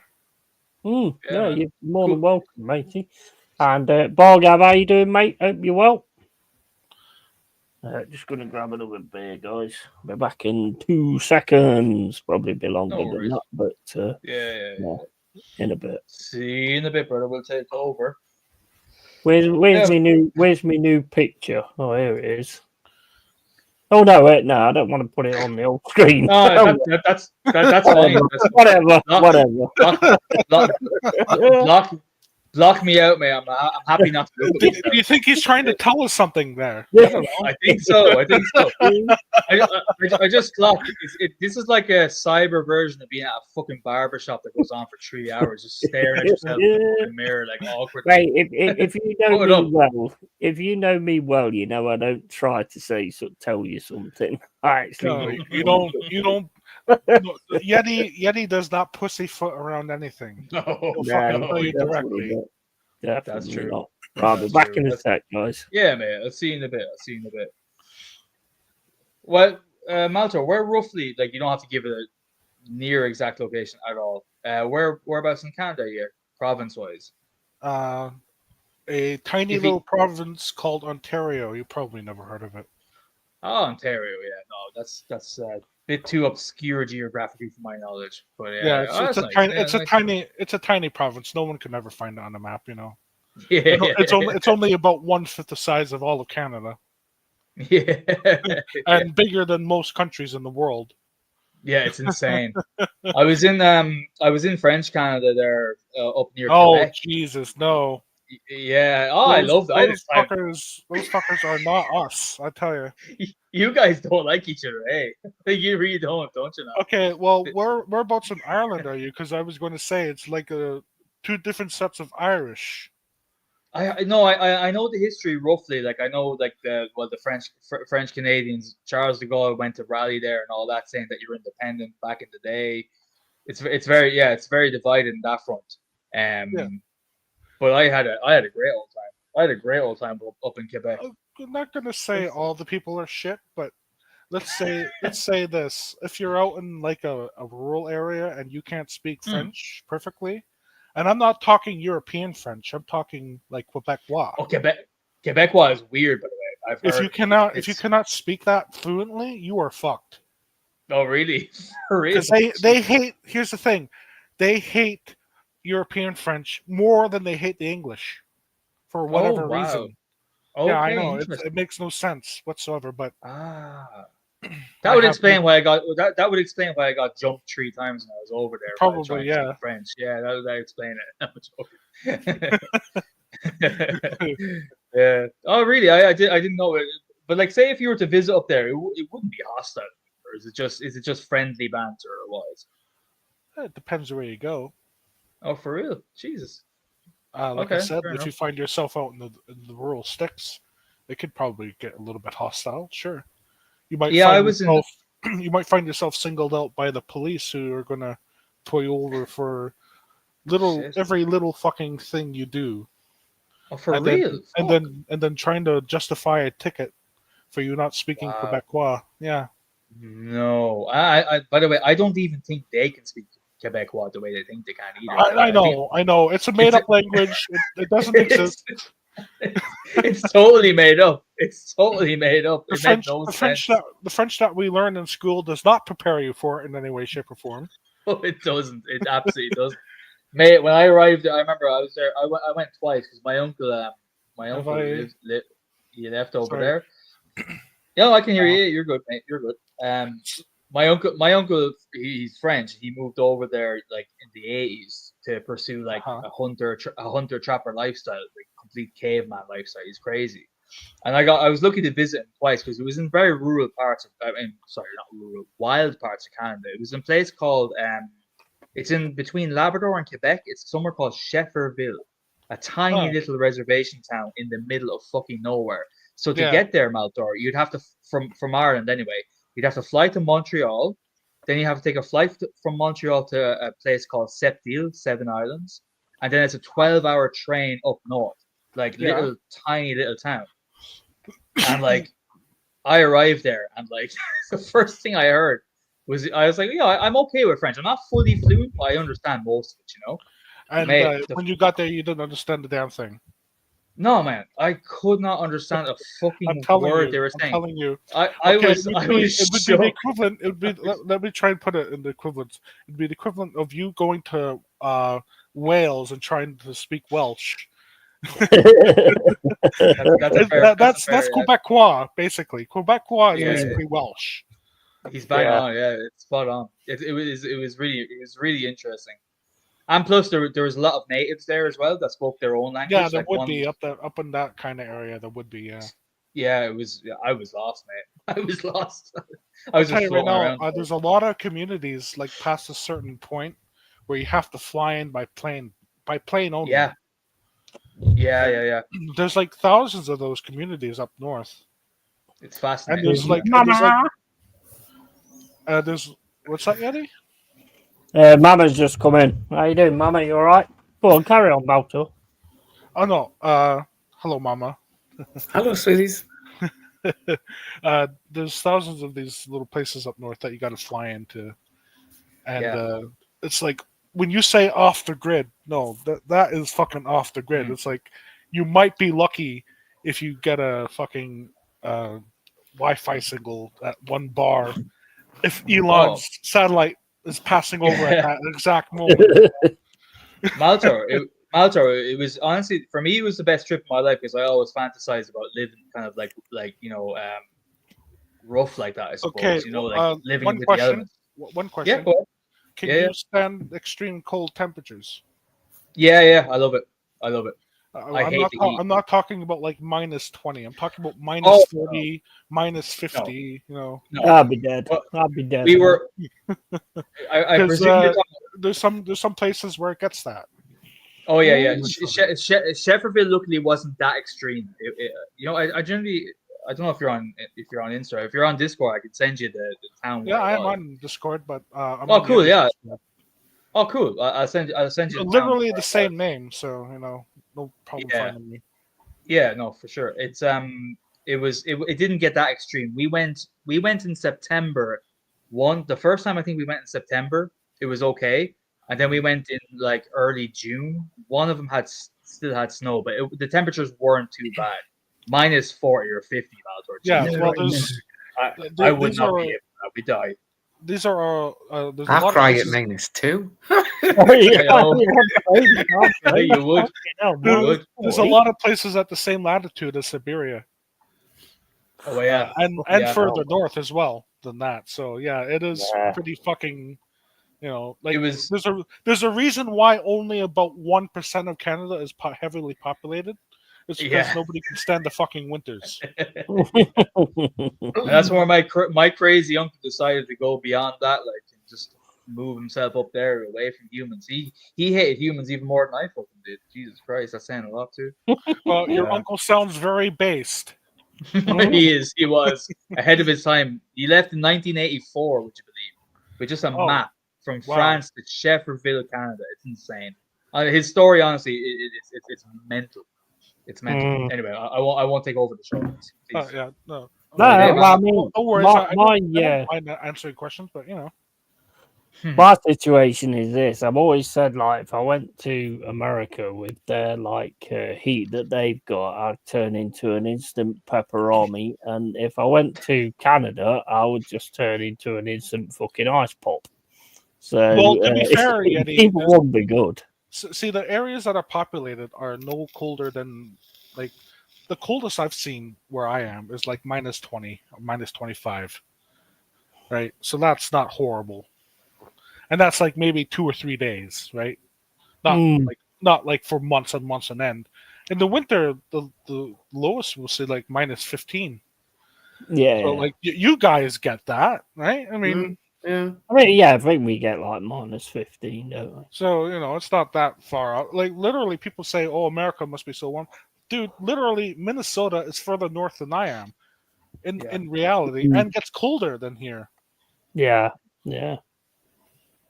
I think we find it very hard to grasp the absolute size and scale of the likes of the US and Canada, where the north of Canada versus the south of Canada, and the north of America versus the south of America is it's a different world compared to we are. Like we drive in Ireland, for example. If you drive from Cork to Belfast, it takes you 4.5 hours, and that's the whole length of the country. Well, it's the whole length in a car, and you're there. When you guys were first establishing the penal colony in Australia, you did it the wrong way round. You should have kept the criminals in Britain, where the weather is horrible, and you should have taken fucking Island Paradise. I mean, come on. Yeah, I can't really argue with that, to be honest. Just a question to Malto. Scout, you heard of the band Voivod, second best band to come out of Canada after Rush. I've heard of Voivod. Yeah, I've heard of a few Voivod tracks. Yeah. Sounds like a robot. I have heard of them. I don't know them that well, though. Anyway, how are you anyway, Mama? How are you?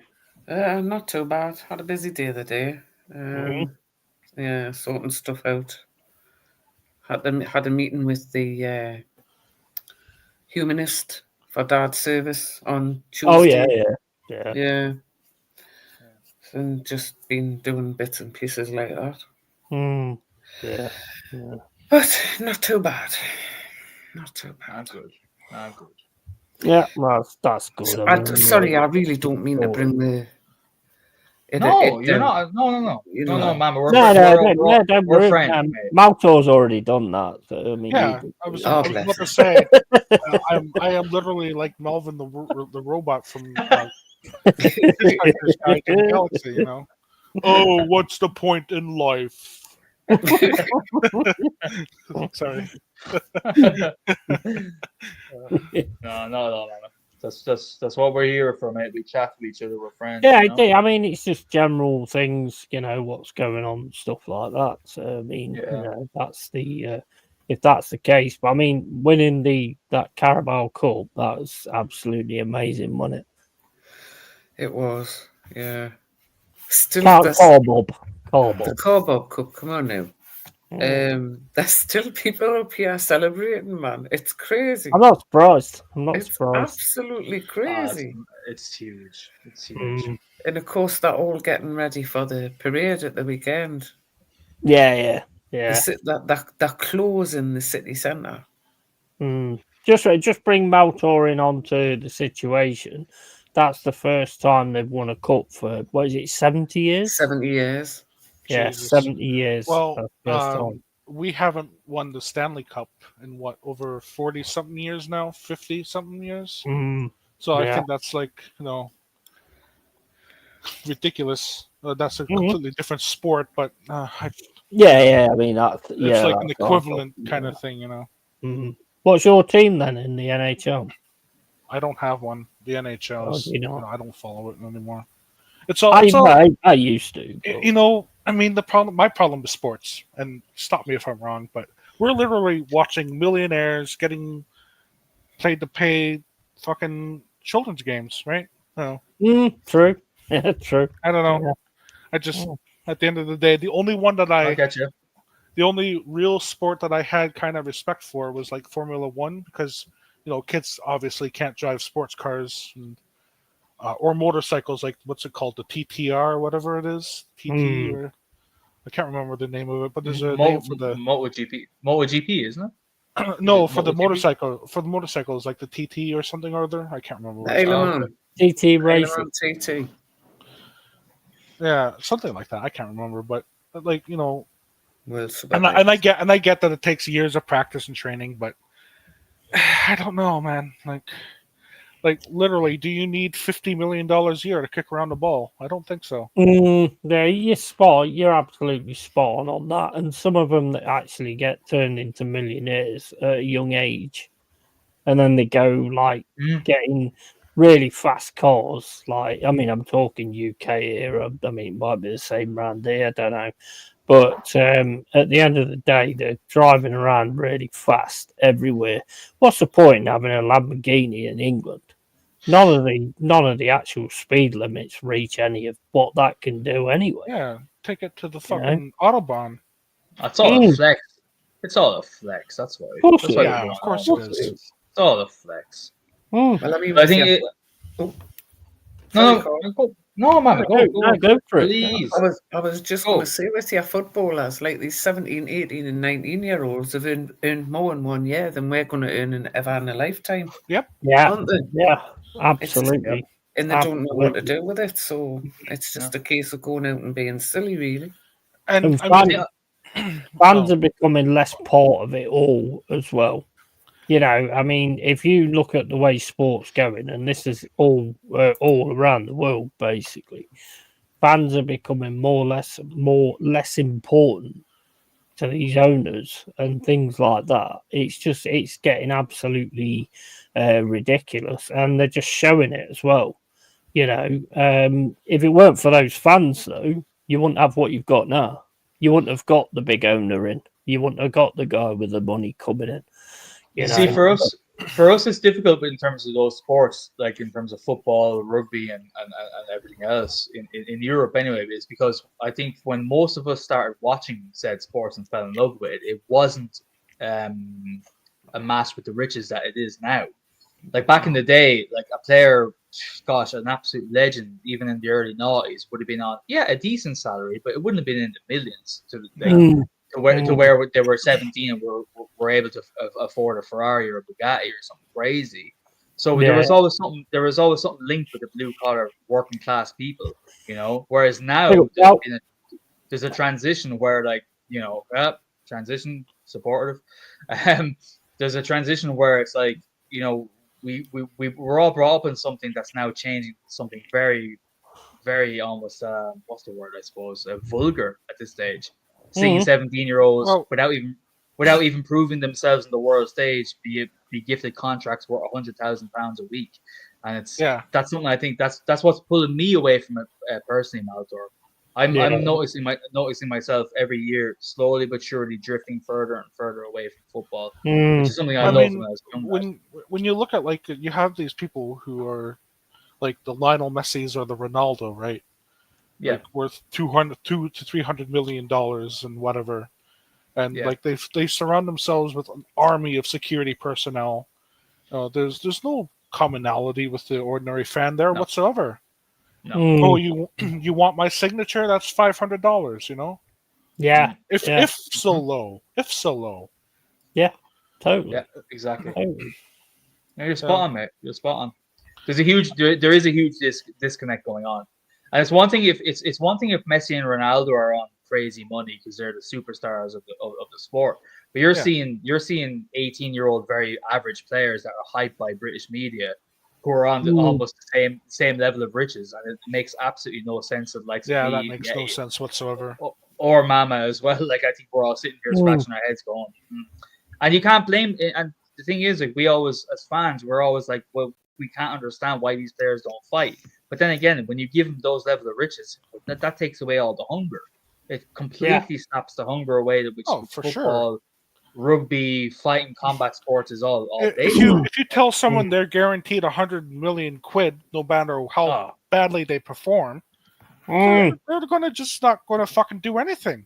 That's fucking ridiculous.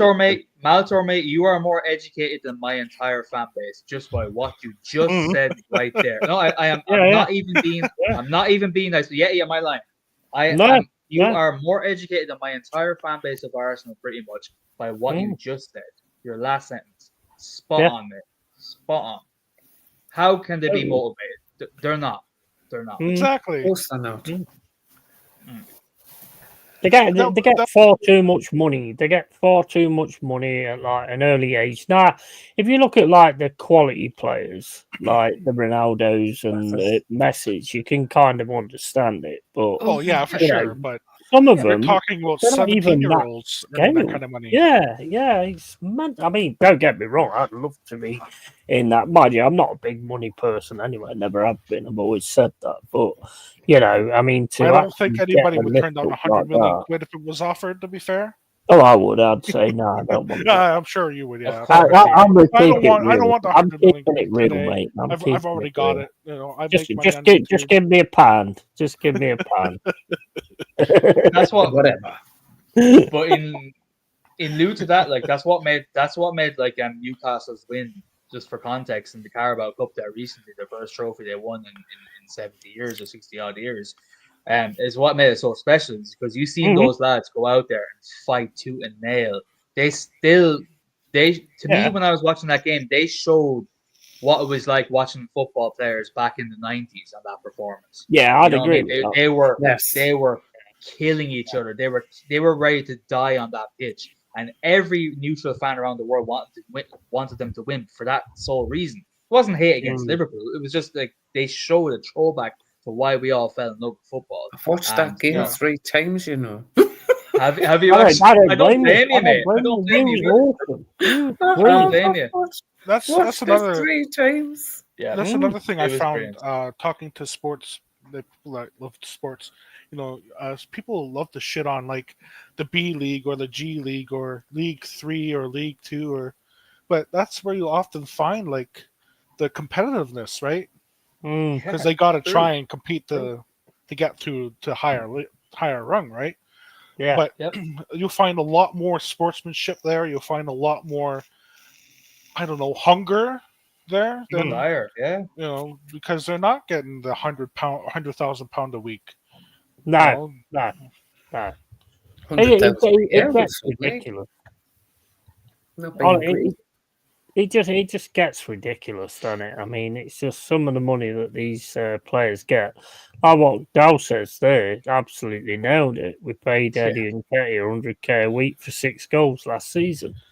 Damn. I mean, it was the worst footballer you will ever see in your life, by the way. If you look, it's called the Premier League, right? And you look at some of the players, they couldn't even lace the boots of some of the players from back in the day. Can't even shoot, for fuck's sake. They can't even cross the ball properly. No. Calling them average would be a very high praise. Absolutely. Yeah, exactly. Yeah, 100%. Absolutely, brother. Yeah. The only sort of players that I'm seeing sort of like go up and above and showing their quality is probably, in my opinion, probably the Bournemouths, probably the Forests, and also the Newcastles at times as well. But the other ones that's actually getting, I mean, did you see that thing the other day on the players showing all their cars? I saw this Arsenal thing the other day on them showing all their cars, and they got like Jeeps, and I saw a Forest one as well, and they've got some nice motors as well.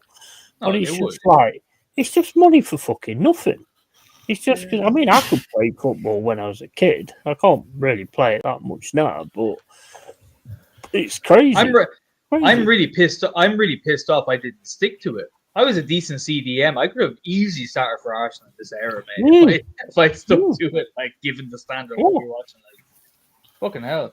But anyway, I was a good striker, mate. You probably do with me now, to be honest. Maybe somewhere in an alternate universe you are. Maybe, yeah. I mean, I'm stinking it out at my club in a different universe.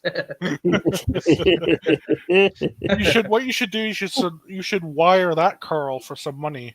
100%. Elon, get to work. Elon, get to work. I want to wire my alternate universe self, who's rich and famous for money. That's a good question. That's a good question to ask a shaman. How many grams of mushrooms would I need to make that happen? At least 300. I'd never come back. I'd never come back. The one-way trip. It's called the one-way trip. One-way trip. No return flight. You're right. You're spot on. Problem, I think, with a lot of, well, the majority of your elite footballers, shall we call them, is they're not really footballers. They're athletes who play football. So we were footballers. Yeah, Yeah. absolutely. Weren't athletes. You think back to the 80s and into the 90s and whatnot. Your footballers weren't like as skinny as what they are now and trim and stuff like that. They didn't watch their diet. They went out and had triple steak and chips on a Friday night and 20 pints and turned up on Saturday to play the game. If you Even smoked some of them. well, they do. A lot of them did. Yeah. Where now, what you've got is a finely honed athlete who can kick a football. And I Very think that true. is the difference, because their lives are so regimented, where if you want to go back into the 70s, their life wasn't regimented at all. They turned up for training, they turned up for a game, they went home and they did whatever. Some of them even held down jobs. Yeah. Yeah. Yeah. They still held down jobs. So Yeah. it's I think That's a great point. that's where the game's been lost in that respect. That they're frightened to go in hard. When was the last time you saw a footballer on the pitch with his front teeth missing because he tried to out on a game? When was it? Donnarumma when he got kicked, but he was crying for an hour when he got kicked. There you Remember go. that? That was the last time I saw it. To the old days, at least 4 players on the pitch. Oh, missing, didn't they? Some of them you'd see Vieira picking his teeth out off the floor after every yeah, game. yeah, exactly. Figuratively, of course, but you're dead right, man. And another point as well to add to that, because that's a really good point. They are fine-tuned athletes who happen to kick a football. That's brilliant.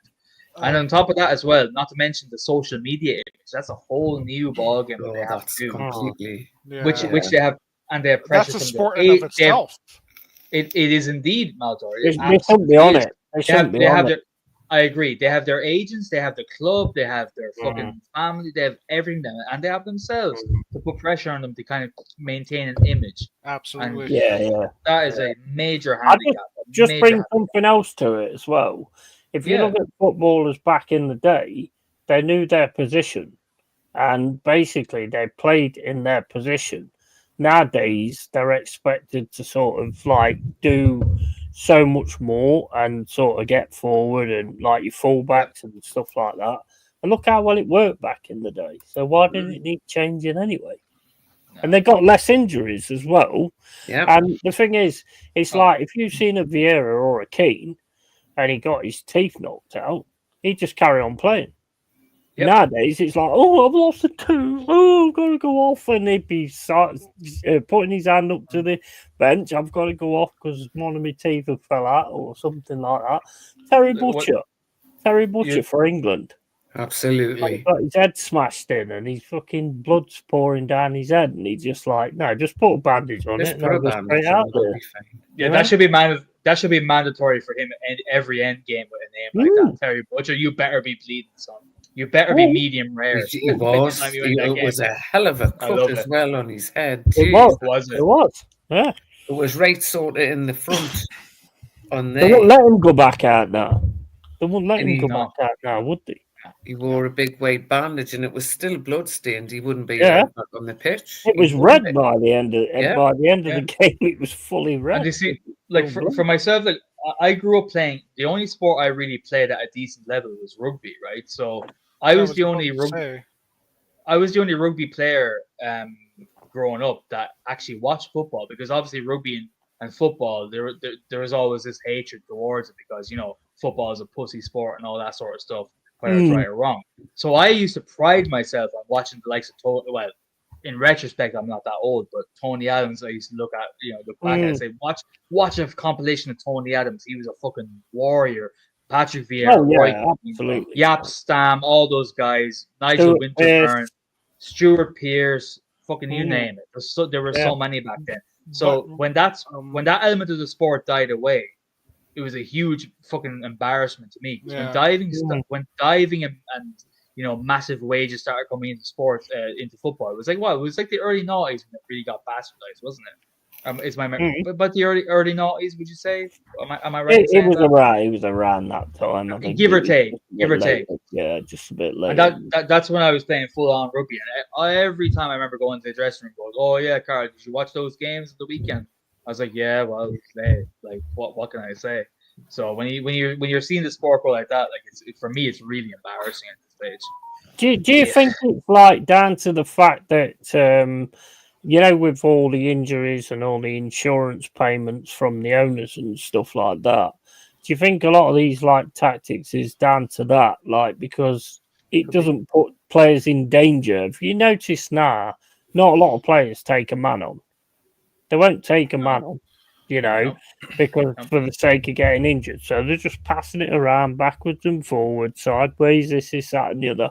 I don't see many players, apart from my players, because I'm always going to pick up my players, but they will actually take somebody on, If you look at like some of the others, it's like as soon as another guy gets in front of them, pass it to him.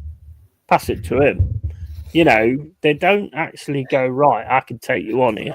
And like push the ball forward and then run it, sort of thing. You don't see that a lot. The last player I saw in our squad, and I will shut up after this, was Nicolas Pepe. Was the last man who used to want to willingly take on players in our squad. And we all know what happened to him. He was ousted, he was scapegoat, kicked out of the club and all that sort of stuff. Spot on that, by the way, Doe. What do you say? Adama is a pure example. Yeah, true. That's strong like a bull, fast as a Lambo, but can't trap a ball or do a Cruyff turn. Yep. Tamama's point. Correct. Tamama's point, that is nailed to a T. Yep. Absolutely. I do make them good ones now and again. Just now and again, not very often. You make them all the time, mate. You make them all the time. It's those golden moments that matter. Thrown up on the sidelines during the Sunday League match and going straight back off the days, or having a cigarette, or turning around and going, "Oh, I'm out of breath, coach. Can I come off?" And then you come off and you're having a cigarette. Our coach in rugby used to smoke a cigarette on the sideline, and when we didn't, if we weren't purple faced or puking when we were being subbed off, he'd whip us with a fucking ash plant, as we call it, a stick. Whack us on the way out. We're like, dude, I scored 4 tries, mate. He's just not happy. But that's what made fucking sports people back in the day. Man. Yeah, 100%. Yeah. Anyway, I sound like an old fucker. Well, I was going to say, like, even in boxing and UFC, the amount of contact and athleticism has gone down overall. Yeah. Does anyone else notice that, or? Like, if you watch a boxing match now, it's not the same thing as watching a boxing match. Even 20 years ago. Well, the thing is, the thing that gets me about boxing, right, is they'll sit in the thing beforehand and go, "I'm going to absolutely destroy this guy. I'm going to, in the promo type of thing to build the fight up." And then you watch the fight, and he's like just hugging him for 12 rounds. Yeah. He like throws one punch and then hugs the guy. And I'm like, what the fuck is that all about? Come on then. It's just boring. I mean, I don't do boxing. I used to do boxing when it was like Nigel, but here he is, Jax. He's gorgeous, he is, isn't he? Aww. He's fucking gorgeous, he is. But yeah, I mean, boxing like back in the day when you got Nigel Benn against Chris Eubank and like all these different fights and Frank Bruno taking on Tyson and all that kind of thing. There was exciting fights. Even their shit, I think they're all fucking paid for. I think they're all bullshit, to be honest. Of course they are. They're all fucking set up. I think a lot of sports set up, to be honest. Well, it makes you wonder sometimes, doesn't it? I can't think of anything specific, but you watch something and you go, "Nah, that's just..." Don't you? Yeah. Like a decision or something like that. Yeah. In the game. You're like, no, that was bollocks, that was. Absolutely. It's like watching the 11-1 horse pulling first in the stakes. Yeah, someone was making money off of that. The thing is, there's a lot of money in in doing that with sports. There's a hell of a lot of money in it because everybody that goes there is going to the betting shop beforehand and doing the bets. In my opinion, the thing that really sort of knackered football was when the betting side really got involved in it and started sponsoring it and stuff like that. Yeah. And that's where you got your VAR and all that kind of thing. So you could be like on the verge of like winning a grand, let's say, and all that's got to happen is this guy's got to get a yellow card or something. And then with VAR, they just don't get the yellow card or whatever, and you've lost the money. It's easy for them, isn't it? I think it's all corrupt, if you want my honest. Oh, for sure it is. It's massively corrupt.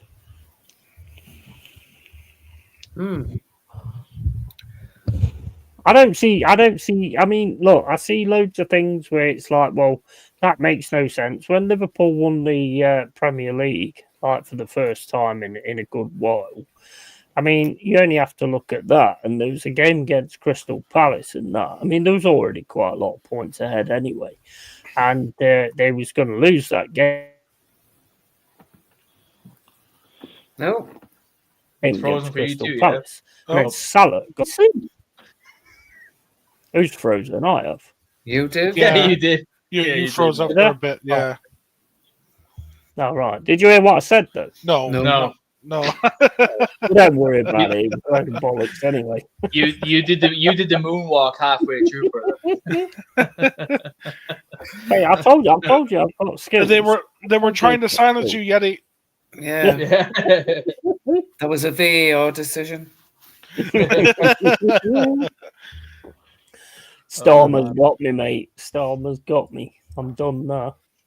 And Serie A is lol says, Dal, if you want to come on, you can come on. I don't know if you're at work or whatever, but if you want to jump on, you can. Absolutely, brother. Yeah. The game is proper sort of going downhill. The only thing that's kind of keeping me in it is like what Forest are doing at the minute. My team is actually doing something and we're doing things right. So that's kind of the only thing that's keeping me in it because I watch a lot of other games and I'm just like, this is fucking boring. You know what I'm saying, Cole, because we've talked about it. And it's just like, it is boring. Yeah. No, it is. Like, as I said, the sport, it doesn't seem like a real sport anymore. You know, there's very little characters I can actually get behind. You know, there really there's isn't. No characters, is there? That's a good point. That's a good. There's point. no characters. There's no madmen. There's no hard men. There's not even technical wizards anymore in the Premier League. Anyway, I don't watch any other public league because I barely have enough time to watch my own club. But it's just, and not to mention, like, you know, a lot of the big clubs now and clubs in general have become very plasticized, corporate. Yeah. It's a brand. I say this a lot of time on Arsenal streams, like saying it's like supporting Boohoo.com FC. You know, it's like you're supporting a fucking clothing brand or Amazon or some bullshit like that. It's not linked to why we fell in love with said sport.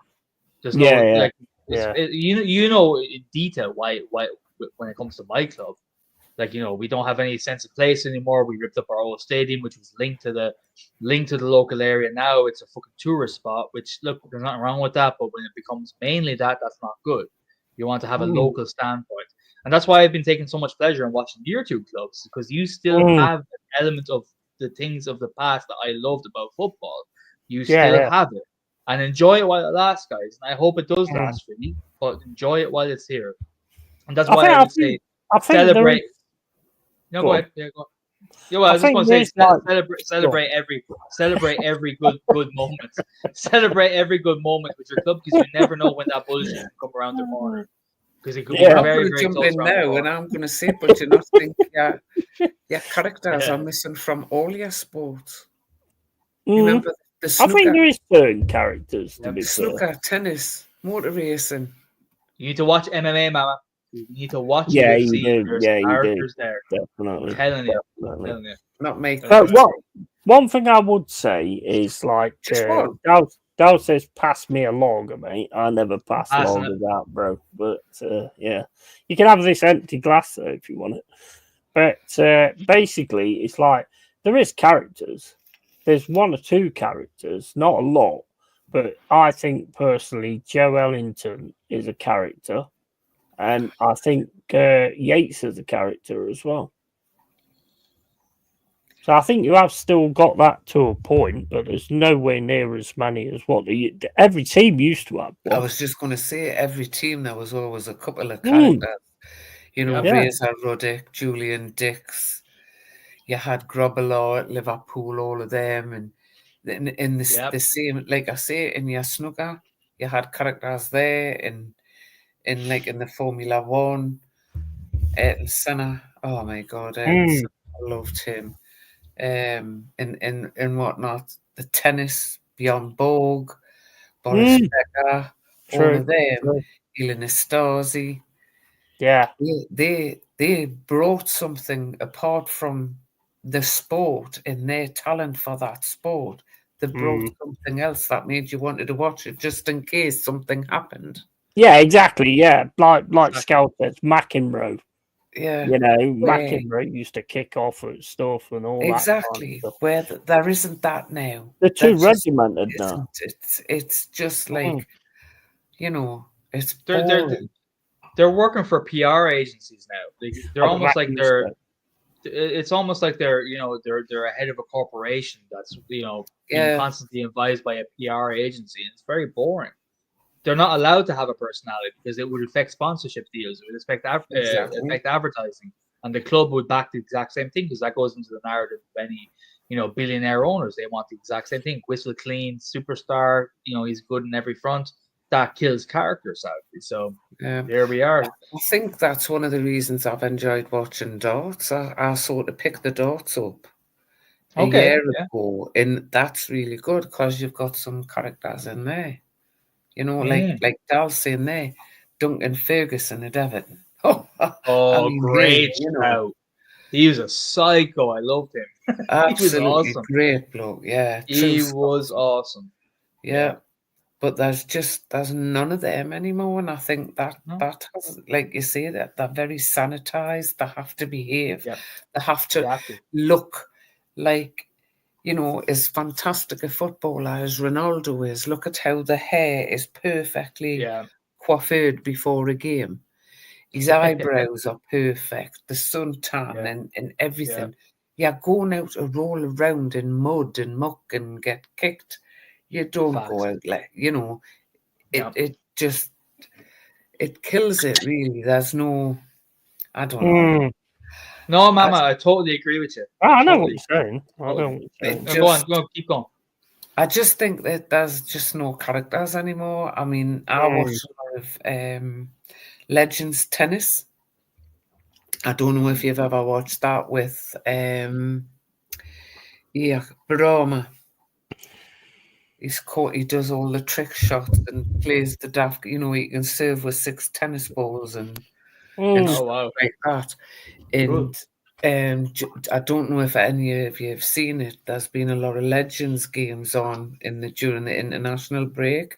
The Liverpool-Chelsea game the other night, that was awesome. Yeah, there was some good ones, wasn't there? It was really good because you had all the old legends playing for both teams. It really was.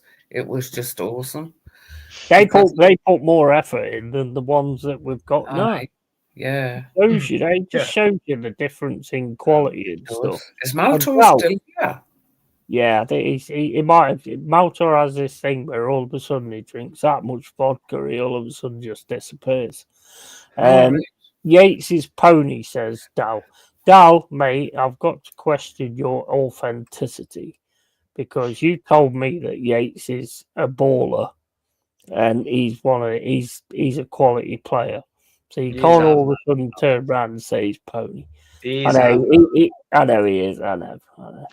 And Dion Dublin, Ferguson at Everton. Oh my, Ferguson was a mental case, wasn't he? And that's the thing. See that thing where know, he just walked up, fucking headbutt that guy in the face. What I miss is the fear and the hype. Wouldn't even be just about a football game. It was like Roy Keane versus Vieira, Ferguson versus this defender, Yap Stam versus the striker. Those moments in games, you don't get those anymore. That's what you don't get. The side note, the side hype from a game, a big obvious game, you don't get those. Vinnie Jones. Oh, man. He was an absolute nutcase, wasn't he? He was crazy. Do you remember when he grabbed was it Gaza? Gascoigne, Gaza.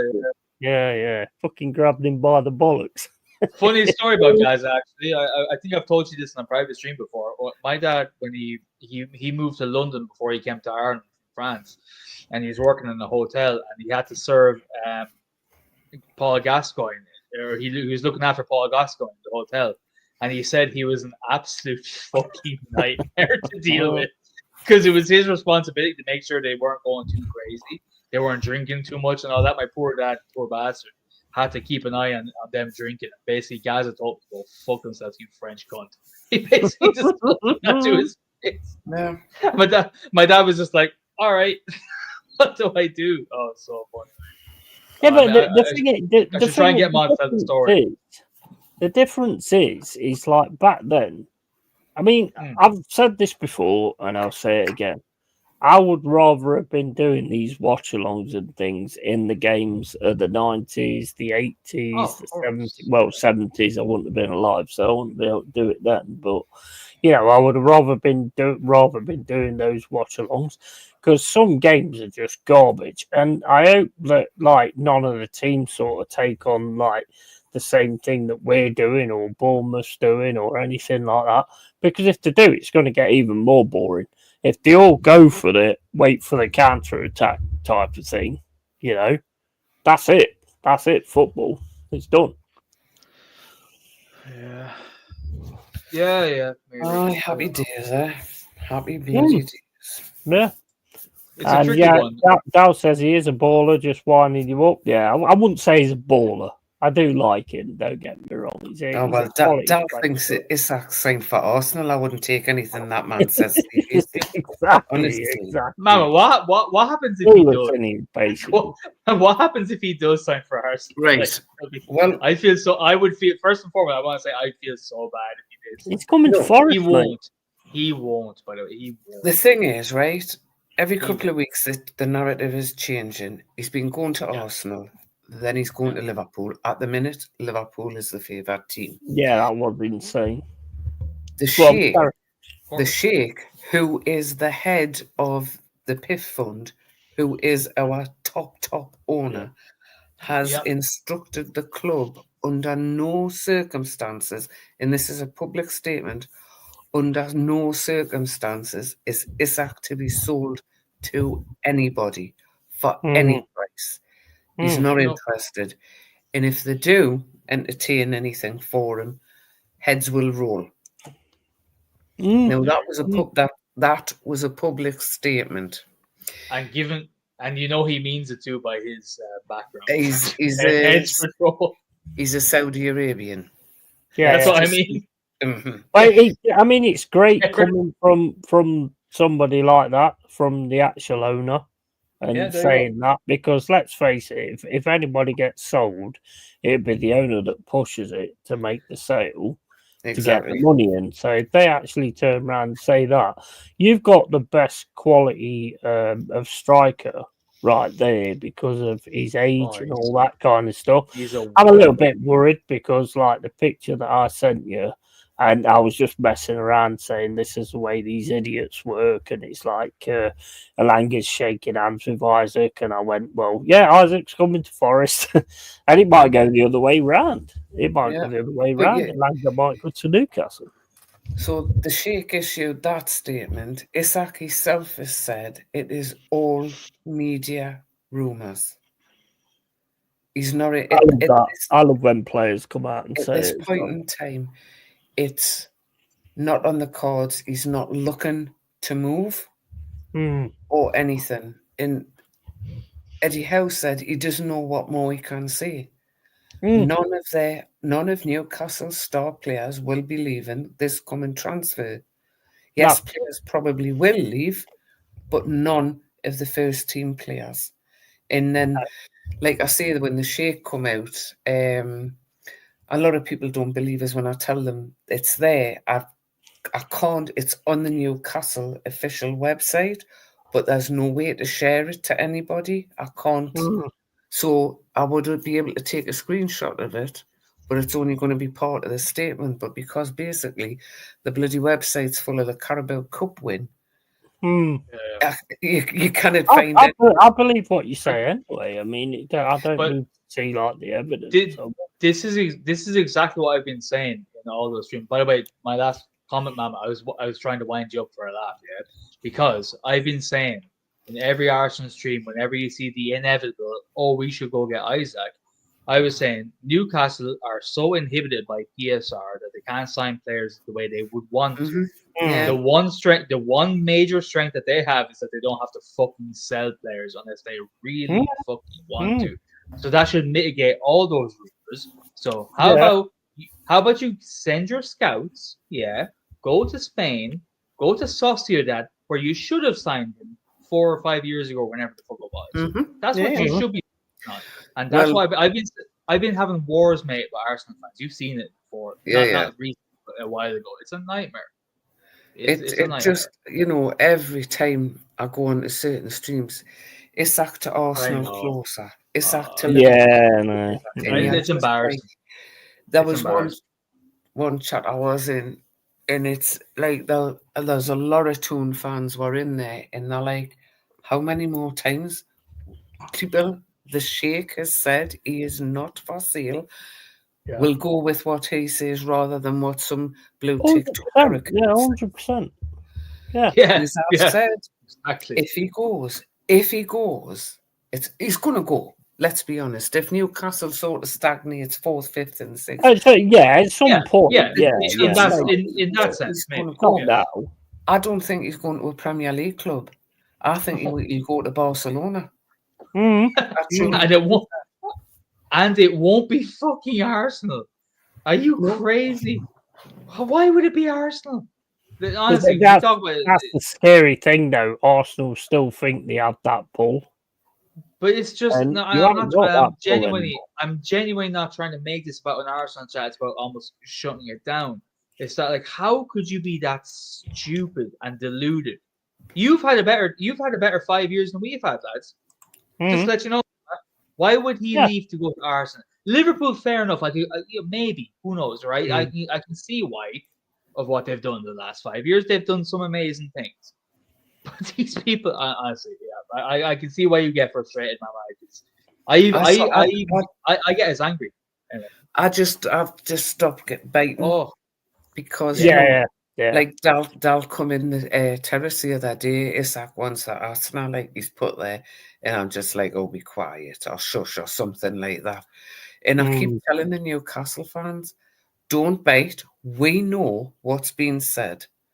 I think there's a Daily Mail article. If you search the Daily Mail for the Sheikh speaking, there is a piece in the Daily Mail. But I wanted to share to Mo because Mo asked us, can I give him the link for it? But obviously he's got to sign up for the Newcastle thing, and it won't let us link it to anything, so I can't share it. But I'm just cool. I mean, somebody said yesterday, oh, I can see Bruno going in the summer, and that was a Newcastle fan, and I'm thinking, I can no way see Bruno Guimaraes leave Newcastle in the summer and a pig flying past me window. I'm sorry, but no, not them. And, Tonali, I think if he got the chance to go back home, he would. I think possibly. I think that could happen. I'd be gutted, but I could understand it. Looking at him, he looks to me like somebody that's not quite at home, whereas like Isaac and Isaac, or whatever you call him, and Joe Wellington, or whatever. Joe Wellington. And him. And Guimaraes, they seem to be sort of settled. Tonali to me just doesn't. I don't know whether I'm right in this, but he just doesn't look like proper settled. Well, when because the Newcastle members thing that I'm in, you get to see the players behind the scene, and he is quite settled. He's always involved in the 100% larking about, and that's a great comment, that Scald. He's always larking about, but he struggles with the language. That's his problem. Yeah, right. And I think that sort of keeps him just a little bit. Because I don't know if you've noticed sometimes when Newcastle are playing, when the captain has to go and speak to the ref, how Kieran Trippier always goes with Bruno. That's because of the language thing. Just he knows exactly what's going on. And Trips does the same thing for Tonali as well. That's because he can't understand his Geordie effort, I would imagine. Well, you know, it's weird. It's weird listening. Hey, ref. What are you talking? It's weird listening to Isaac and Bruno with they're coming out with Geordie words. Like when Isaac just said something and Bruno goes, "Away!" Like it's just weird. It's brilliant, isn't it? No, it's brilliant though. It's awesome when players actually do that because it shows that they are getting the whole thing around them and all that kind of stuff. I love that sort of stuff, and I think anybody that does that kind of thing that comes from like a different country is 100% on staying in that place, you know. And that's why I would say that they're not just going to jump ship. This thing where these top four, well, we used to be top four, think that they can just all of a sudden just grab players left, right, and centre. It's not the way anymore. You know what gets me is when they say, "Oh, he wants Champions League football." Right, they want to play in the Champions League. You could get knocked out in the first phase. So you've played. Let's say you've played 2 games, and that's your Champions League stint over. What's he going to do? Sign for the team that got further the next year? Is that how it's going to go? This constant. Oh, he wants to play Champions League football. He's already played Champions League football. To be fair, you know exactly. So I sort of get that because I suppose it's the pinnacle of a domestic team's thing, isn't it? Winning Champions League. But this constant, if he doesn't get Champions League, if they don't finish in the spot, he is going to leave. Has he told you that? No, he hasn't. So come on now. Just behave yourselves. There is a rumour, and you're going to love this, right? I don't know if you know, but Saka's dad's a Newcastle fan. Okay. I didn't know this until the other day, but Saka's dad's a Newcastle fan. So, of course, the funny buggers up here have started a rumour Saka wants to play for his dad's club. So they're all talking about Saka coming up here, man. It's so funny. As if that's going to happen. But it's a laugh. It gives us a laugh up here. But apparently his dad's a Newcastle fan. News to me, right? But there we go. I find it almost as cringe that people would find out that his dad's a fan of any club. Like who's following players' dads to figure that shit out? That's quite weird, isn't it? It's quite weird. It's really, honestly, it really, really is weird. Although, but the rumor, the speculation / rumor is justified given the amount of shit we've talked about. You know, our fans talk about signing every player left, right, and center, regardless of the situation that they're in. But who follows a fucking player's dad? By the way, I'm sorry, that's just crazy. I always remember. I'll never forget. Back when we signed Aubameyang, there was a moment where I really realized I think I need to stop watching this sport. You know, and it was literally the fucking moment where I was like, "Oh, this sport is actually fucked," or at least our club is. It was when people were tracking Aubameyang's planes. Remember that? There you go. People were tracking Aubameyang's planes to see would he be signed. That is so fucking sad. That is, and they do streams on it. No, it's all the planes coming in and all this that and the other. Oh, look at this map. You can see the plane coming over and fuck me, how much are you struggling for content? Yeah, To yeah. have like a map of a plane coming across. Yeah, imagine. Just imagine. It's mad. It's mad. That's where we're at, sadly, unfortunately. You know, it's embarrassing. I mean, I gotta hop off now. I have work tomorrow, so I'm no worries. Carl, before you go, yeah. Carl, before you go, where's Arthur? Is he all right? He's upstairs. Yeah, he's upstairs with the missus, with his mammy. So he's all good. He's all right, is he? Yeah, you're better than because I know you said you was worried about him the other day. Yeah. Well, you know when a giant breed gets above the age of 6 or 7, you start to worry. Unfortunately, you know, any sort of blip, me, I go into a kind of a panic attack, me, just based on past experience, because I've only ever very, very large dogs. So you know, once they hit that stage where they're done, they're usually done very quick, and it's terrible. But no, he's okay. He's okay. He's all right. So good. He's rosy. Yeah, he's rosy. Because the last time we spoke like this, you were a bit worried about. Yeah, I remember that. Yeah. He seems okay for now, anyway. But as I said, good stuff. What is he now? He's 8.5. So you know, for his Carl missed my first standard poodle lived till he was nearly 14. Yeah. That's. So, I hope so. Yeah, I've got him for a long time yet. He looks I think you have. He's here for a long time. I hope so. I genuinely. Well, he is. Well, that he is. That he is.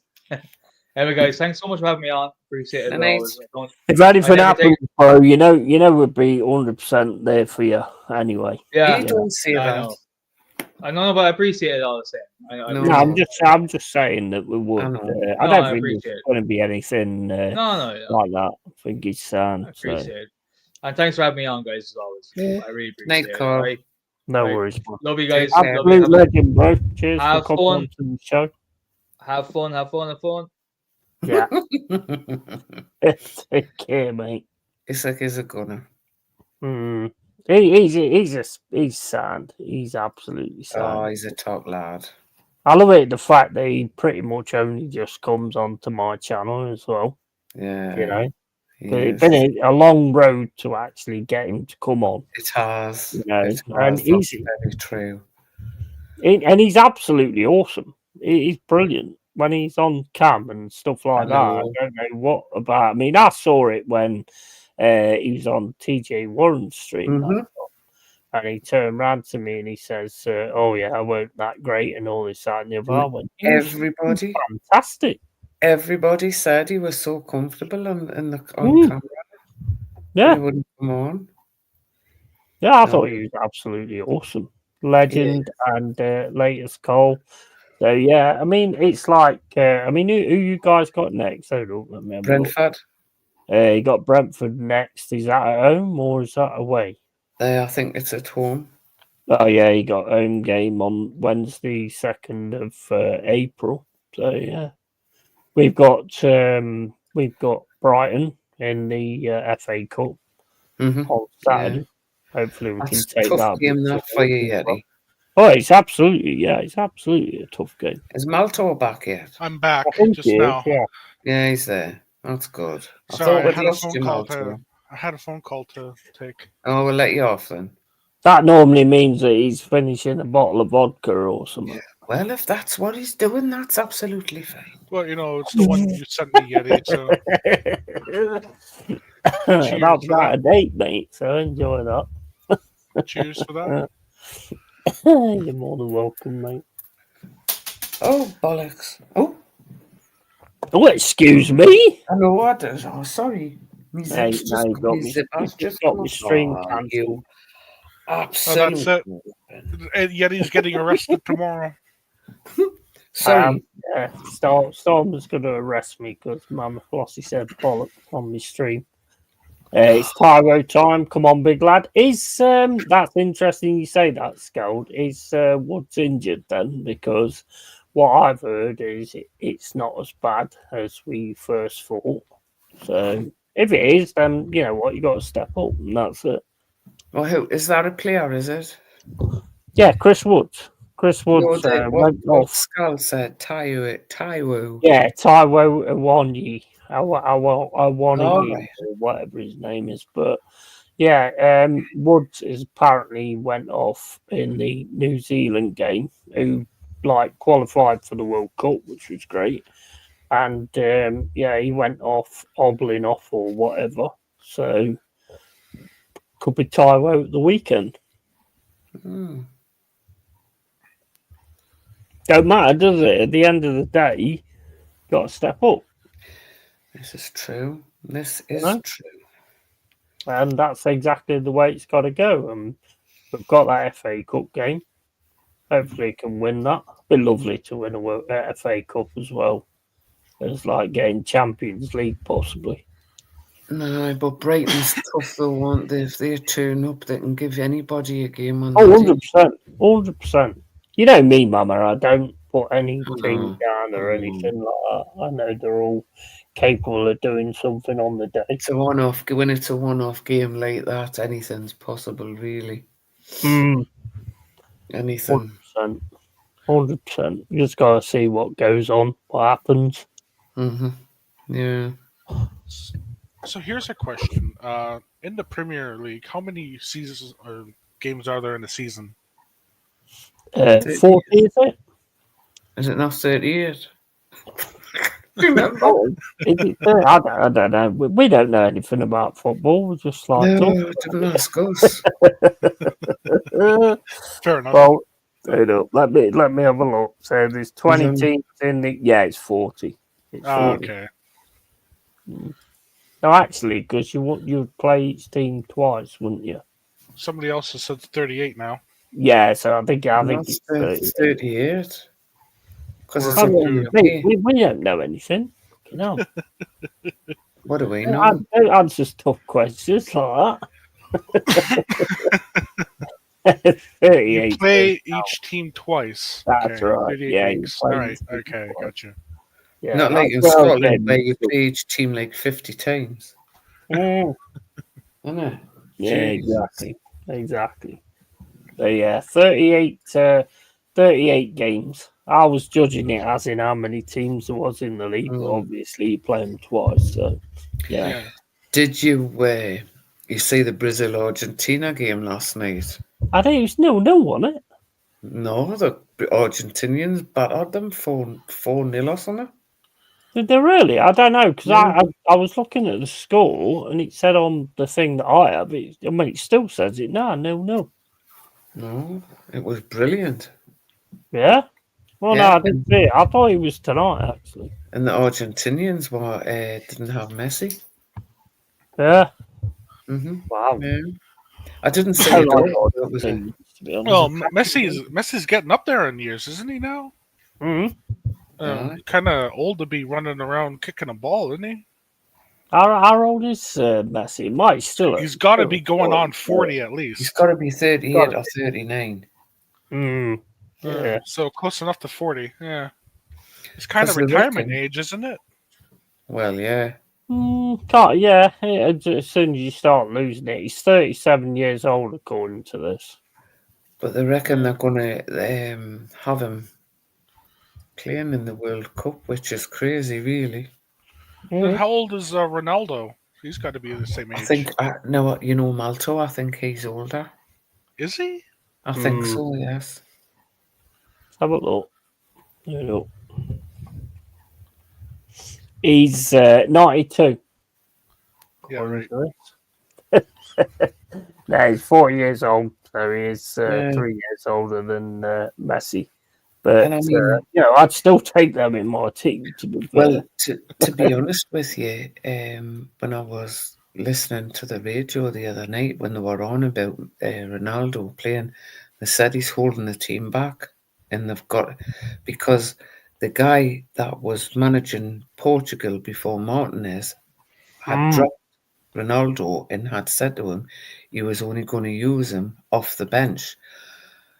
Roberto Martinez has gone in and he's starting him every game, and it's like they're saying, he's holding the young players back because the ball's just being lumped up because he's not running around the pitch anymore. The ball's just being lumped up to him in the goal. Yeah, I mean, anybody. he's just got the quality, though, hasn't he? Both of But them has he? have got the He's playing in quality. the Saudi League, man. Come on. He's not. He's Yeah, not. I mean, You yeah, know, yeah. What's that player that does all the flopping called? Can't flopping. remember. Saka. No, deliberate flopping is deliberate tripping. The what? Sorry. Flopping means to take a deliberate trip, like you basically trip yourself. Diving. Oh Yeah, yeah, diving. there's a fair few that do that Oh, where there's a few. they kick the back of their own leg and go down. I Yeah. see that all the time. How the fuck I don't see that? I have no idea. It's so obvious. Mhm. They've got this thing where they'll just run along and then they'll kick the back of their own leg and go down. And it's like, at first I thought, man, how many people are doing that? And I thought, you know what, that's a purpose thing. And Mhm. VAR's got to see that fucker, surely. Well, it was like in the England game when Rashford went down. Mm. There was no contact. He was expecting the contact, and he was halfway down as the player come in, and the lad didn't touch him. Should be booked. Should be And booked. that's I've what I always said. said that. That's what I said to George. I says, "Well, the refs go Mm. no like this, so why isn't he booking him for diving?" I've never understood that. I mean, it's same as like ice hockey as well, where you get take somebody down, and they do it as like a dive, you know, or a trip and a dive. So surely that's both players that should fucking get done. Surely. I don't know. I mean, I know you don't know. I know you don't know ice hockey, but I I mean, haven't got a it's clue. pretty much the same kind of Yeah. way, to be honest. It's the same thing. On ice. But it's just like I see it all the time. And Scout says 46 in the championship. Remember Yeti, or would you rather forget? You know what? I loved the championship. Championship's I loved great. it. I love it. It's proper football down in the championship. It Yeah. is. It's Yeah. proper football. You've got no VAR, and Mm. those lads know how to tackle. And if you watch, even maybe in Division 1, you watch, it doesn't matter how hard they get kicked, they get up and continue playing. They don't roll Yeah. around saying, "You kicked us in the head," when they've actually stood on their foot. Mm. Mm. They're pathetic, they are. Yeah. Pathetic. Simulation is the modern term now. Yeah. The thing is, I said right from the start when I knew it was going to start coming in, all this diving and stuff like that, with having foreign international players in the league and all that kind of thing. I said right from the start, just red card it. Just red card it. Yeah. You get rid of it straight away. And they just don't do it. And you see so many games where they've obviously simulated the challenge. The referee gives a yellow card. The referee gives a free kick, but no yellow card. It's I what? just found his name, Neymar. No, I can't stand Neymar. I can't stand Neymar. What a waste of a talent. Mm. He is so talented, yet all he wants to do is roll around on the deck. Yeah. And you know what? They actually turn around and say he's the best Brazilian player there's ever been. How the fuck would you say that when you've got Pele and all that kind of stuff? R9. No way. Yeah, R9. Get out of here with that crap. There's no way that every time, like, I like Neymar's all right when he's got the ball at his feet, but he always runs up. As soon as the player comes up to him, he dives down like a bitch. That's not a good then he play. rolls around on the floor. Well, it's like that video that went on the internet a while ago. There's about 30 kids kicking a ball around. In the manager or the trainer, or I mean, they're what? Maybe it's 10 or 11. All these little lads is all running around, they're kicking the ball. And the manager shouts, "Neymar!" And the old chuck that's rolling around. That's awesome. It's brilliant. That's absolutely brilliant. It's class. Do the Neymar. Neymar. The dude looks like he's possessed half the time. I swear. He's weird. He is. He's weird. I hate it. I hate cheating. I'm always hating cheating. I don't know. Do you ever listen to Radio 5 606? The football. Not really, no. Chris Sutton does it Mm. with. He calls it out sometimes, but then he calls don't it out call every it out week. all the time. They have a segment called the simulation game, All right. and he will call the player out for diving for simulation, Mm. and he'll tell you what they should have done and how they should have done it, and he'll say, "So your name goes on the board. Do better." And Yeah. it's brilliant because some footballers actually do listen to it. And one guy who had done it actually rang the show up. Yeah. It was a championship player. I can't remember who it was. And he said to Chris Sutton, he says, no, he says, I got tripped. He says, I've looked at it from 4 different directions, mate. You tripped yourself. Better than that. Yep. I just like the fact that he calls them out because Yeah, I like that. I like that. How bad are Brazil? Exactly. Yeah, but I mean, if you look at Brazil's side, because I was looking at like the squad earlier on, and it was like to me, in my opinion, like anybody that comes and plays in the Premier League who's been playing in the international leagues or whatever, Spain or Brazil or whatever, they get 2 sides to the game. They get the skill side to the game, and then they get the tough side to the game. So for ages, I think we've been like creating players that can kind of handle both sides of it, you know. Well, and Brazil should be doing fine because they've got so many good players there. There's a guy, I don't know if you've ever heard of him, called Tim Vickery. No. No, he's a South American football expert. He's it's called the World Football Phone-In, where they'll have like an African expert or an Italian expert. Tim Vickery's always on the radio, and he said it would be about 5 or 6 years ago when Brazil weren't playing very well. The problem is they don't play street or beach football anymore. Yeah. He says you used to be able. He says the likes of Neymar and all of them, they started kicking balls around on the beach with their mates and in the streets. And he says because they're looked as prized assets, they're not allowed to do that anymore. So there's no talent out on the street. If it's not on a pitch somewhere, they don't get seen. And he says it's such a shame because of course it is. He says because the likes of Ronaldinho or Nine, Socrates, all of them, they all started with a beach football. And he says it's only like the really little kids playing on the beach now. He says there's no teens on the beach playing football at all. And he says that is to the detriment of the national team because he says the ball skills aren't there. Yeah. Like Scalzo nailed it. Great point. 100% great point. If you watch some of like the videos on YouTube where the Brazilian like kids are playing in the street and stuff like that, they're doing all these skills and all that kind of stuff that we're all allowed to do it anymore. That's pathetic. What? Tim Vickery said, funny enough, it's not that long ago, he said, if there's any sort of talent shown now in Brazil where football's concerned, they're taken away and they're nurtured. He says, but they're not allowing them to develop the ball skills that they always had. Yeah. Always had.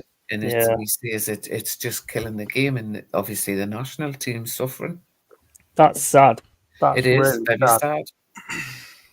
Very sad. Yeah. I'll be back in a sec. I need a pee.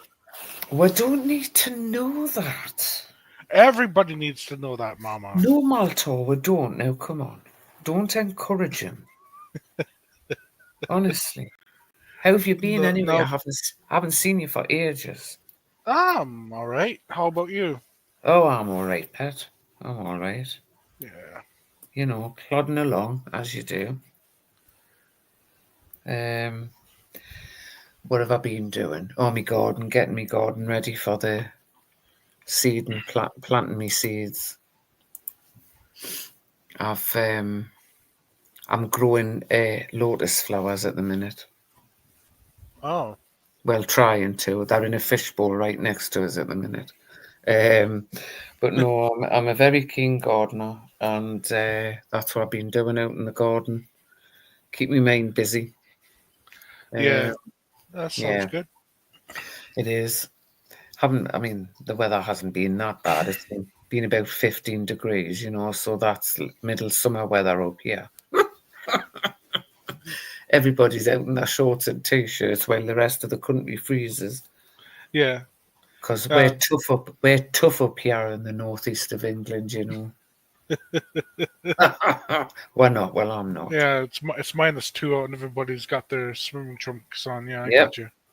Well, Malta, even through the winter, the men wear shorts.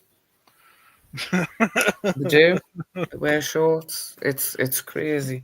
You know, everywhere else, everybody's all wrapped up, but not up in Newcastle. No, they're in their shorts. Jesus. And you don't wear a coat in the winter if you're going out somewhere. Yeah, you just have like let's say your jeans and a t-shirt on, and that's how you go out. Snow on the ground doesn't matter. That's how you go out. Females as well, by the way. Jesus. Yeah, we're You tough. guys talking about Newcastle. Yeah, we're tough up No, here. we're talking about sending you there, Yeti. Yeah, all right. Well, I did actually hear what you said, but I don't have to tell you what I'm doing. But at least I don't tell you the other things I'm doing when I say I'm disappearing. Say I'm going for a wank or anything like that. Shut up, man. Just shut up. I swear. Well, you know, you did say so. You know, I had to cover that one up. And AFC always is in the house. How you doing, mate? Ronaldinho was the most skillful footballer I have ever seen.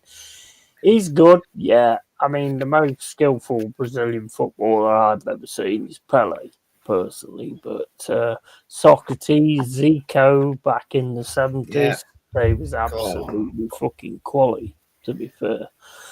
They're all playing football on their Xboxes instead of. That's right. Yeah, you're right. Yeah, spot on, man. Spot on. You're right. It's crazy. It's such a shame. It is. It's a shame. Because it's a massive shame, that is. I don't know if did you ever see the beach football competitions that the Argentinians and the Brazilians used to do? They don't even have that now. How do you stop them though? The kids? No, like the lads who are sort of affiliated to clubs, you know, like apprentices and stuff like that. Yeah. It's just, I don't know. It's a shame. Yeah. It's a shame. FC always says, congratulations to the Arsenal ladies team beating Real Madrid to reach the Champions League semi-final. Now it's over to Fraud and the team. So they've actually beat Real Madrid then. Interesting. Imagine if the men's team don't do it. That's quite shameful for them. And that's not a dig at any Arsenal, man. But is that when you start pelting them with rotten eggs and such? I cannot say Arsenal beating Madrid. I just can't. I wouldn't waste a rotten egg, mate. If I was going to chuck things at Arsenal fans, it'd be a brick. That's not nice. To be honest, not all of them. Make that clear. But the thing is, Malta, there's a thing called you've got like Carl Ross, who's like a proper Arsenal fan. You've got Jez, you've got Lee Gunner, who are proper Arsenal fans, and then you've got these things called Top Gooners. That just go with the flow, basically. And don't forget the cult of Arteta, where they actually. So they're like the tourists, are they? No. These are like fans who support Arteta. I see. More than the club. It's crazy. Okay. It is a cult, mate. It is a cult. There's no doubt about it. I think it's creepy. No, I got you. Yeah. You'll find that in plenty of sports where people will only support like one person, manager, or one player, what have you, rather than the whole Yeah. team. It happened with LeBron James back in basketball. Oh yeah. Yeah. People would literally be the fan of the team he would be on, whatever team it was. And then when he would transfer to another team, they, ditch their jersey and yeah. I got what you're saying. That's sad. That's sad. That is. He always says, yeah, he probably was unreal. Don't get me wrong, but Ronaldinho was more skillful than him, in my opinion. Yeah, absolutely. Everybody's entitled to their opinion. Different generation. Absolutely amazing. And different football as well. I was just going to say different generation and a different football. Yeah. Totally. I mean, it would be odd to sort of put the two together. I mean, Ronaldinho was good, don't get me wrong. He was class, but... I think R9 was better than Ronaldinho. I do. R9 was class. But there again, my favourite international player is Johan Cruyff. I don't think anybody... I just love that man. I love him. Love him. Yeah, I'd say that as well. Mm-hmm. Yeah. I mean, back then you had like so many players. Oh. That was like so good. I mean, like Michel Platini. Mm-hmm. There was so many players back then. I used to collect the sticker books back when I was a kid and get all the stickers and stuff like that. Used to get the World Cup sticker books and stuff like that. Yeah. God, what were them Panini stickers? Panini, Panini.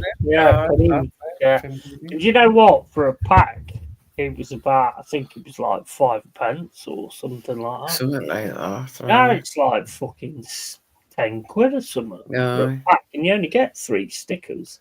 Going into school and saying, going into school with your doublers and saying, does anybody want to swap? You had this great big loads of stickers in your hand. And it's like, oh, I want the because one of the big ones was always the forest badge back then. Nobody had the forest badge, and I got 2, so I got like 70 odd stickers just for one forest badge. That was the days. That was the days. 100%. Those were the days. I think my first one was the Mexico World Cup, if I remember right. I had that one as well. It was back then. I had the Espana one as well. The Panini Espana one. Oh, I don't know. My Forest one was like the manager, obviously, Brian Clough, you had Ian Wallace, you had Kenny Burns, and all that kind of stuff. I don't know where those books are now, whether I've still got them, I don't know. No, not 86. How you doing, mate? Hi, DJ. I hope yes, his legs. Oof, aye. Eye candy. But yeah, I mean, it was like back in the day, you've got Viv Anderson and all that kind of stuff, and that was back in the day when I used to know like everybody's team, because you used to collect the stickers, obviously. That's right. So you had everybody's team in there. I love that, and I look at them now, and to buy like packs of stickers now, they're like 10 quid for like 3 stickers. That's mental. Jesus. That's fucking ridiculous, isn't it? It is. Ridiculous. That's crazy. Yeah, John Papan. Yeah, he was an absolute bore, 100%. Aye. Viv Anderson played for Arsenal. Yeah, he did. He also played for. So, do you pay much attention to the World Cup then? I do. Used to. I still love it now, to be fair. Yeah. But I used to be like more big on it. I mean, I can remember when we got knocked out by Cameroon, and I turned around to me mum and dad and said, "I'm never eating again." I was so like proper like into it when I was a kid. Yeah. It's like, well, England have gone out, so I don't want to eat again. What a strange thing to say. I don't want to eat again. You No, weirdo. a stranger thing to say for me would be I'll never drink again. Well, That would be the- obviously, when the kids were little, they used to hate it when the World Cup was on because mums tried, like, Mum, are you going to make tea? No, I'm watching the football. Shut up. You'll get eat at 6:30. Oh, but Mum was starving. It was horrendous. Did you watch all the games as well? All of them. I used to watch every single Every game. game. Like, yeah. And can you remember when you used to get the thing out of the middle of the newspaper? This one did this one, and then in that was always on the wall in the kitchen. Oh, I was the only one in the house who watched the football. Do you know the one thing that I find a little bit sad now? Because like back in the day when you used to watch the World Cup, and they turn around and say this young player's like the next big thing, and you used to watch him, and he was skillful as fuck, and it was like fucking hell, you're right. Nowadays, when you watch it now, and they say this kid's the next big thing, all he does is dives every fucking 5 seconds. Yeah. I'll just let the dog. So sad. So sad. Come on then. It's like, is that what makes him the next big thing then? That he can fucking drop on his horse every 5 minutes? He's like Neymar. I don't rate Neymar at all. I don't rate him at all. No, I don't blame Sorry, you. I don't. I don't blame you. That's not sport. No, Jumping around and rolling around is not a sport. no. And I think the worst thing is people just accepted it. That's what you do if you're on fire, but not in a sport. Yeah, Well, exactly. Aye, that's true. I don't get when they get stood on, let's see, or they get a dig in their side. Why are they holding their head? Yeah. Like that. You know, as I've said, my 2 granddaughters fall down and hurt themselves a lot harder than that. And they just get up and carry on. Yeah, Sepp Blatter being corrupt didn't help it either. Yeah. Oh, yeah, exactly. And we still Comment. follow some of the rules he put in place as well, which is crazy. We still follow that rule that he put in. Whereas if a player's not, if a player's not part of your youth team or something like that, they can go for nothing or something like that. And we still follow the rule, even though he was found to be batshit crazy. I mean, if he's found to be batshit crazy, then you get rid of the rule that he came up with, don't you? You don't just keep it. That makes no sense to me. DJ Crane says World Cup is finished. FIFA Qatar gave Argentina that, just like FIFA and Qatar gave Messi the UCL. Can't coincidence he has never won it again after Sepp Blatter was sacked. Yeah, true. Now Infantino is following Sepp's footsteps. Yeah, I've never heard of him, to be honest, but it'll be interesting to see how far America go in the World Cup because they're the hosts, aren't they? Mm-hmm. Well, they're getting more and more football crazy every year. I'm not talking about American football. I'm talking about international football. So. Yeah, but I mean, the American soccer, they play a different way because they have like 3 quarters in their games, don't they? Does it? Is it 3 quarters? I'm sure they do. Playing our game. Playing our football. Yeah, what are you talking about, Yeti? What are you talking about? Like the NFL? No, the MLS. Oh, I have no idea. No, it's just exactly the same as ours. Oh. I thought they had 3 quarters. No. But it'd be interesting to see. I don't know. You know, like the way Infantino has been going on over in America and what have you. We'll just see how far America actually get in the World Cup. Yeah. Be interesting. Cody, stop that. Cody. What's he doing? He's trying to bury his food. It's on a plastic. He heard about Yeti never wanting to eat again, so he decided to try it. It's like his bowl's on a plastic thing, and he tries to flick that over, and he's now. Oh yeah, you sent me that video, didn't you? I saw that video where he and was doing he's it. now. He has to have his little puppy bed beside his food with a towel in, and then he covers his food with the towel, then drags his bed down the kitchen, and then goes and eats it. Oh, I don't know why, but he's done it since he was a tiny puppy. no. Freak. There's the bed coming down now. Yeah, DJ Crane says there no soccer is still 2 times 45 minutes. Fair play. I mean, I didn't know. I thought it was. I thought you did 3/4. DJ, I forgot to do the photographs, and you never reminded us. Oh. Completely forgot. Let us get this next week. Photographs of them. I said, well, did you see DJ's painting of Thierry Henry? No. Oh, it's unreal. Absolutely unreal. And I said I would love one of the dogs. And I said once I'd had them groomed, I'd take a couple of pictures, just the big two, because I didn't have Jacks then.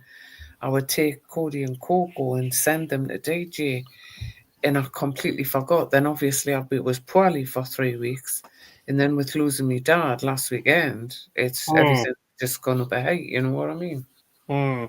So no, but I promised I'll send them over to you once the boys look decent and I get my head right. Yeah, send me. Yeah, absolutely. I mean, you've got things to deal with at the minute. I know. And that's understandable. And you know, I'm always here anyway. I know. If you want to send me that Henri picture, then I'll put it up on the screen. If you want to send it up on my Instagram, LongHairedYeti187. I think we've actually we are on Instagram together. So if you want to send me that picture, I'll show it with the Henri. Absolutely. I've been busy, You've been good. That's fine then. Been non-stop. Send the pictures when you can, and if all works with DBS, I got a surprise for a lot of the community. Nice, awesome, nice one, mate. Awesome. Did Very you good. Send Yeti a picture that you did of Thierry Henry, please? Yeah, definitely. Because each time he did a little bit, I saw it all, and as he's building the picture, it's just awesome. We'll have a talented artist in our midst. Absolutely. Well, we got another one, but he don't really come on my channel. What's his name? Southern Gooner, Matty. Oh, Matt's awesome, isn't he? His photographs. Oh, my God. Like I said earlier, we have some fantastic people here. Some of the best people.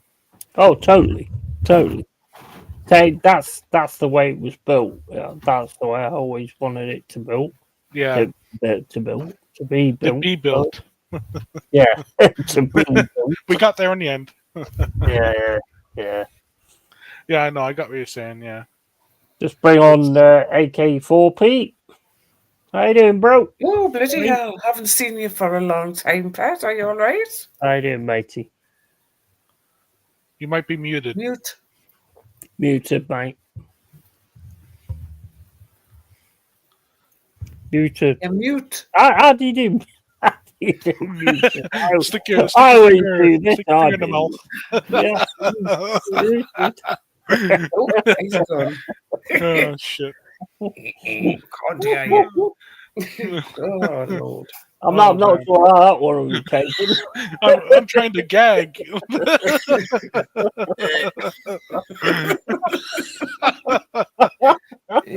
Yeah, man. Jesus. Oh, Lord. Oh, Jesus. What? Well, at least I didn't do that.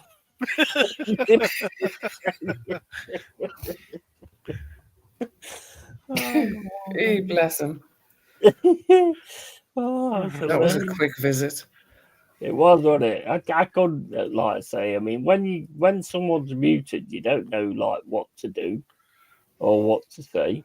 I normally do that. It's like that makes no Normally it's that, can't you? yeah. Yeah. Yeah.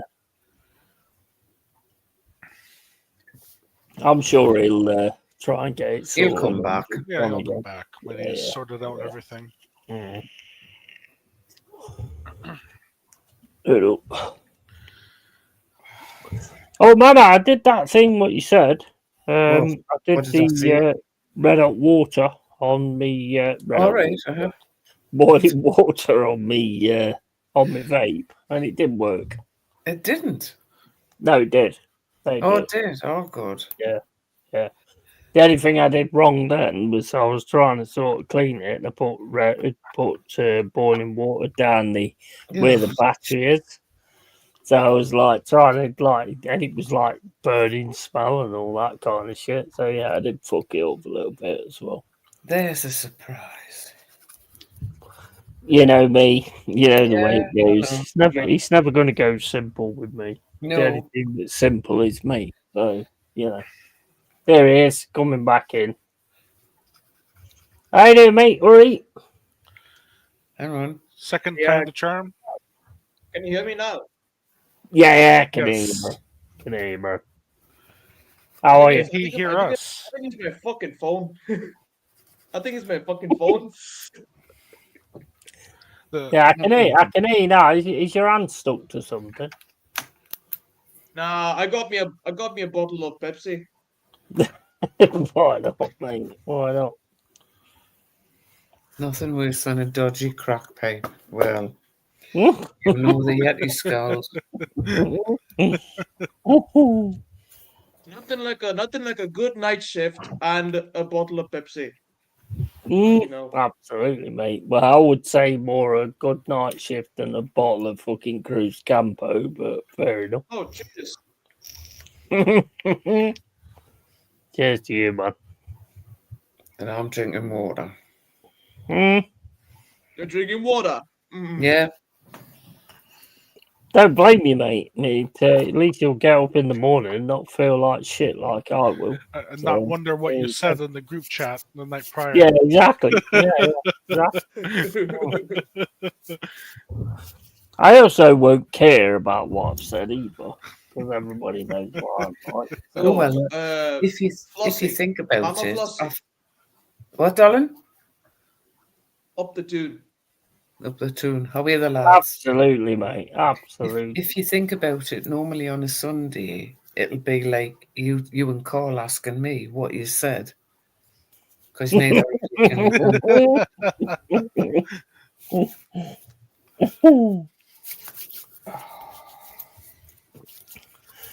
So how are you, 4P? You all right? Oh yeah. I got a special message to these scousers. Yeah. Yeah. I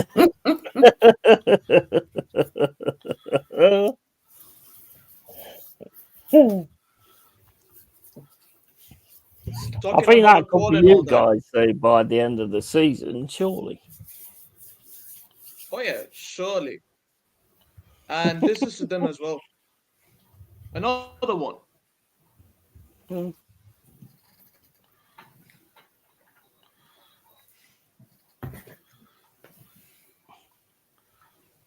We have we won 6 trophies in 7 years, and how much have they won? They're only winning one. Yeah, 100%, man. 100%. We beat both. So what? We've won one in 70 years. Big deal. It means nothing. No. I mean, Mama Flossie. I'll tell you what. It's not to you here because you've ended your trophy drought after 70 years. Yeah. And I'm happy. Yeah. But all these deluded scousers who have been giving us the shit, yeah, they can hold that. Absolutely, man. You've done some fucking awesome stuff in the stuff that you've won. Absolutely. Can't really knock that. I'm not quite sure what's going on this season, to be honest with you. But it is what it is, isn't it? This thing with Trent properly divided the mind, hasn't it? It's really really divided them. Which You I think think he'll is, go? I think it's a shame. You know, I mean, like some of them are calling him a rat, and he shouldn't, he's not safe to walk the streets and all that sort of thing. And because they're trying to say Jude Bellingham talked him into going, but if he was talking to Madrid 2 years ago, Jude Bellingham wasn't at Madrid 2 years ago. So how did Jude talk him into going? You know what I mean? I'm not being funny, but who wouldn't go to Real Madrid? Well, come on. I would. You know. If they come knocking for me, you know, and said, how are you, fellas? Come over for us. I'll be gone. Leave the house, leave the dogs, leave the hubby. I'm not bothered, you know, I'll just go. If Real Madrid was to contact me and say we need a drinking mascot, then I'm gone. Well, Yeah. I think the sign-on bonus helps a lot there. To be fair, Yeah, exactly. Here's a sign-on bonus for 25 million euros. Yeah, okay, thank you. Yes, I will. I don't think no team has really got the kind of pull that Real Madrid have got. I don't think no team could actually go against that. If they want your players and they can afford your players, they will get your players. But what's sneaky though? What's really sneaky? They seem to be taking them on a free. They're all players that run the contract. Yeah. Oh yeah, You know, free on a free. didn't- Trent on they a didn't free pay to for Real Mbappe. Madrid. I don't know. It's madness. It's madness. But am I wrong in thinking that Bayern Munich is a player or no? Ooh, but Bayern Munich is a football club. Yeah, no, I mean as in buying players, though. Oh no! Well, I mean they've got a fair amount of Champions Leagues and a fair amount of trophies as well. But Real Madrid, sorry, like my microphone is a bit shut sometimes. Real Madrid are the big dogs. They're the big dogs, Real Madrid, and I don't think any of our teams. I can't think of one team in the Premier League that could fight off Real Madrid if they were actually 100% wanted their player. No, I don't. I'm agreeing with you there. I couldn't say that. Really couldn't. I think you know what, Yeti. I believe the only team that could actually stand up to Real Madrid is my team. To be honest. Possibly, yeah. I mean, I don't know what like wages you offer and stuff like that. I mean, you have done like some amazing stuff like over the years. I mean, this season seems to be a little bit of a stutter. I mean, in the first game you played us, you absolutely battered us in the first one. In the second one, you know, we just got that opportunity right at the end and we won it. And it was amazing because you're the team that we haven't beat yet, basically. So we've actually managed to do that. But yeah, I would agree with that. You haven't beat us, have you? Or have you? I don't know. Oh no, we haven't beat you. I didn't forget the yeah, Mama. I think we're beating you. I mean, like, because see, the first leg we drew to you. The second leg we won you. I mean, we won against you convincingly, 4-0. No, I meant Forest. Forest. Newcastle's been our biggest task this season. Probably could say Bournemouth as well, to be fair, because we've got a draw against them, and then we got beat 5-0. So you've got to say Bournemouth as well in that respect.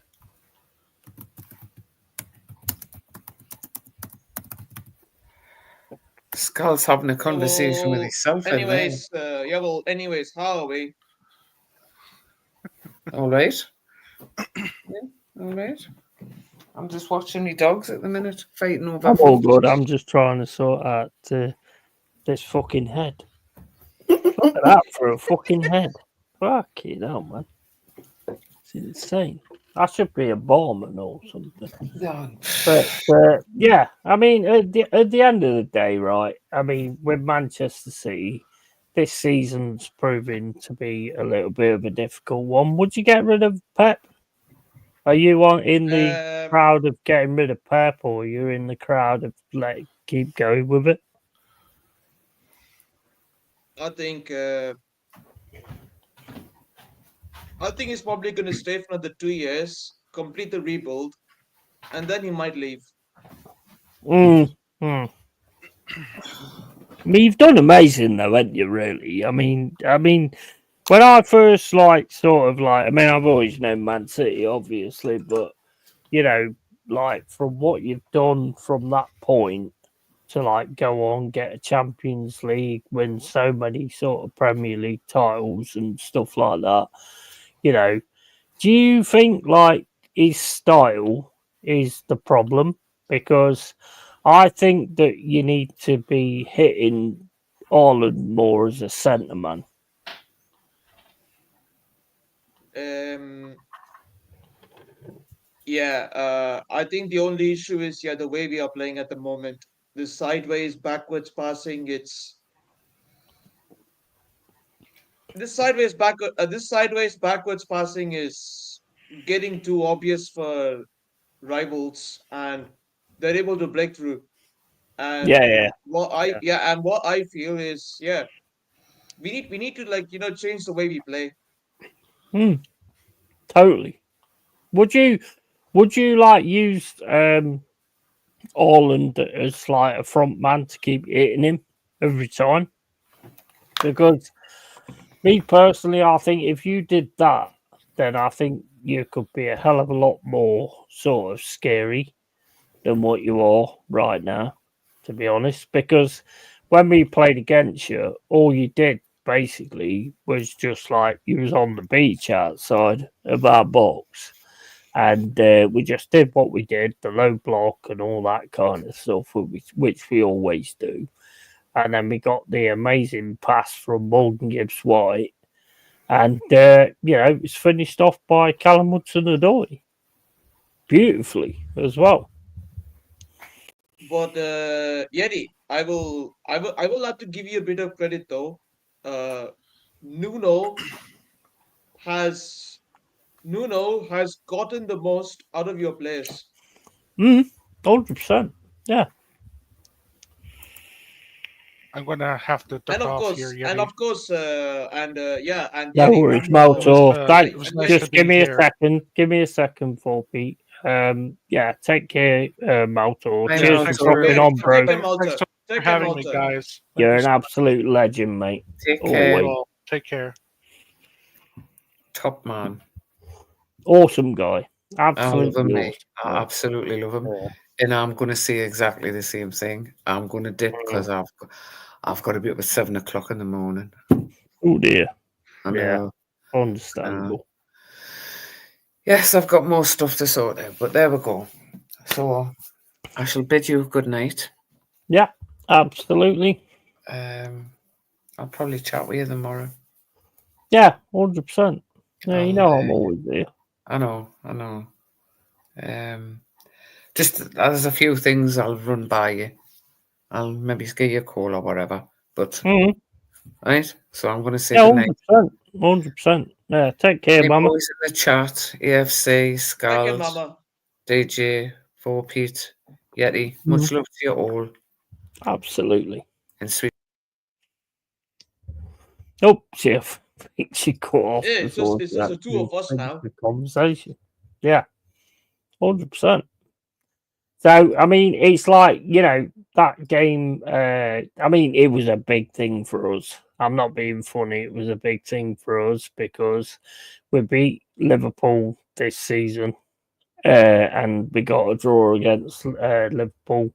And the one team that always was the problem for us was Manchester City, and we beat you guys. I know you're not 100% at the minute, but it doesn't matter to me. At the end of the day, you beat what's in front of you. So yeah, it's quality for us. Oh yeah, all I gotta say is, Steve. Steve Cooper was your manager before Nuno came in, and it's a shame that Steve Cooper didn't manage to get the best out of the players in his at his disposal. But but Nuno. Nuno is experienced. Yeah. I always wanted Nuno, actually.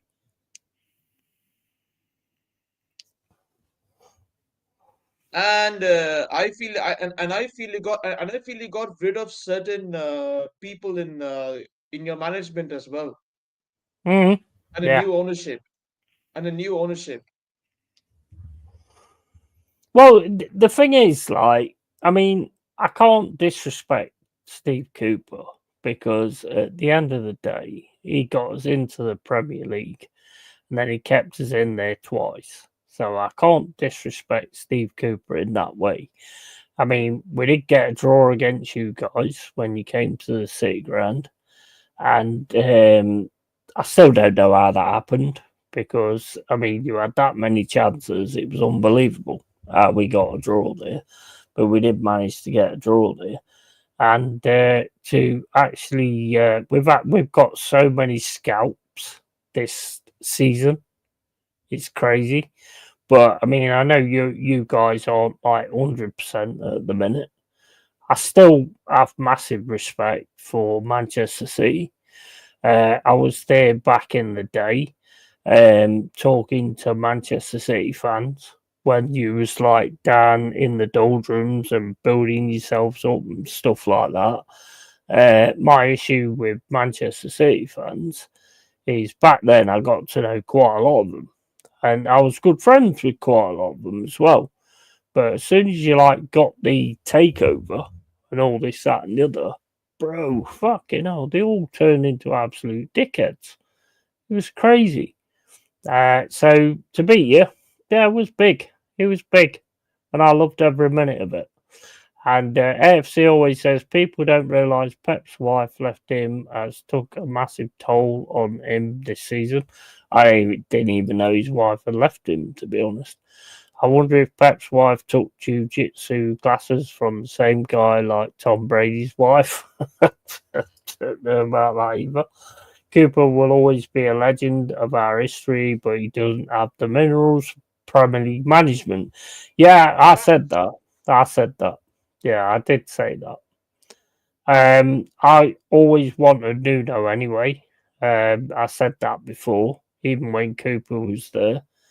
You know, I like Cooper. I love what he did for us. He got us back in the Premier League and stuff like that, and he kept us in the league. So you've got to give respect for that. But Nuno has just took it to an all different level. But he's got to do it next season. Next season is what matters.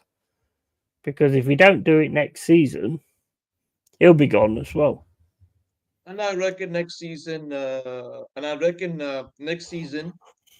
Champions League, Nottingham Forest. So cheers to that, Yeti. Yeah, absolutely, mate. Absolutely, cheers for that. That would be absolutely amazing to get Champions League. I mean, I didn't see any of it. I said, like, when I was asked, like, where we was going to finish this season, I said, like, 12th or maybe just dropping into the top 10. That's what I was hoping for.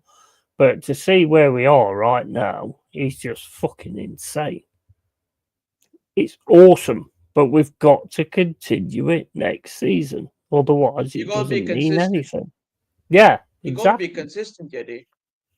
That's all. 100%. And like you said with Nuno, when he came in, the problem we had was we wasn't concentrating defensively. Yeah. And he brings in Milenkovic, who's been a mega fucking signing. Mega signing. Along with Murillo, it's just, mate, it's solid. And Elanga as well. Elanga balling out. Elanga. Elanga balling out for you after, Elanga. I think you knew this. He was an ex-Man United player, and he got out of that shithole from through a loan, but the way he's playing, oh my days, he's balling out. Wait, he cost us about 15 million, and he's already fucking paid that back already. He's Yeah, absolute and fact. Yeti, I'll tell you this. This shows that a big institution like Man United is faltering. Mm, mm, That institution is totally, faltering mate. already. Totally. Yeah. Totally.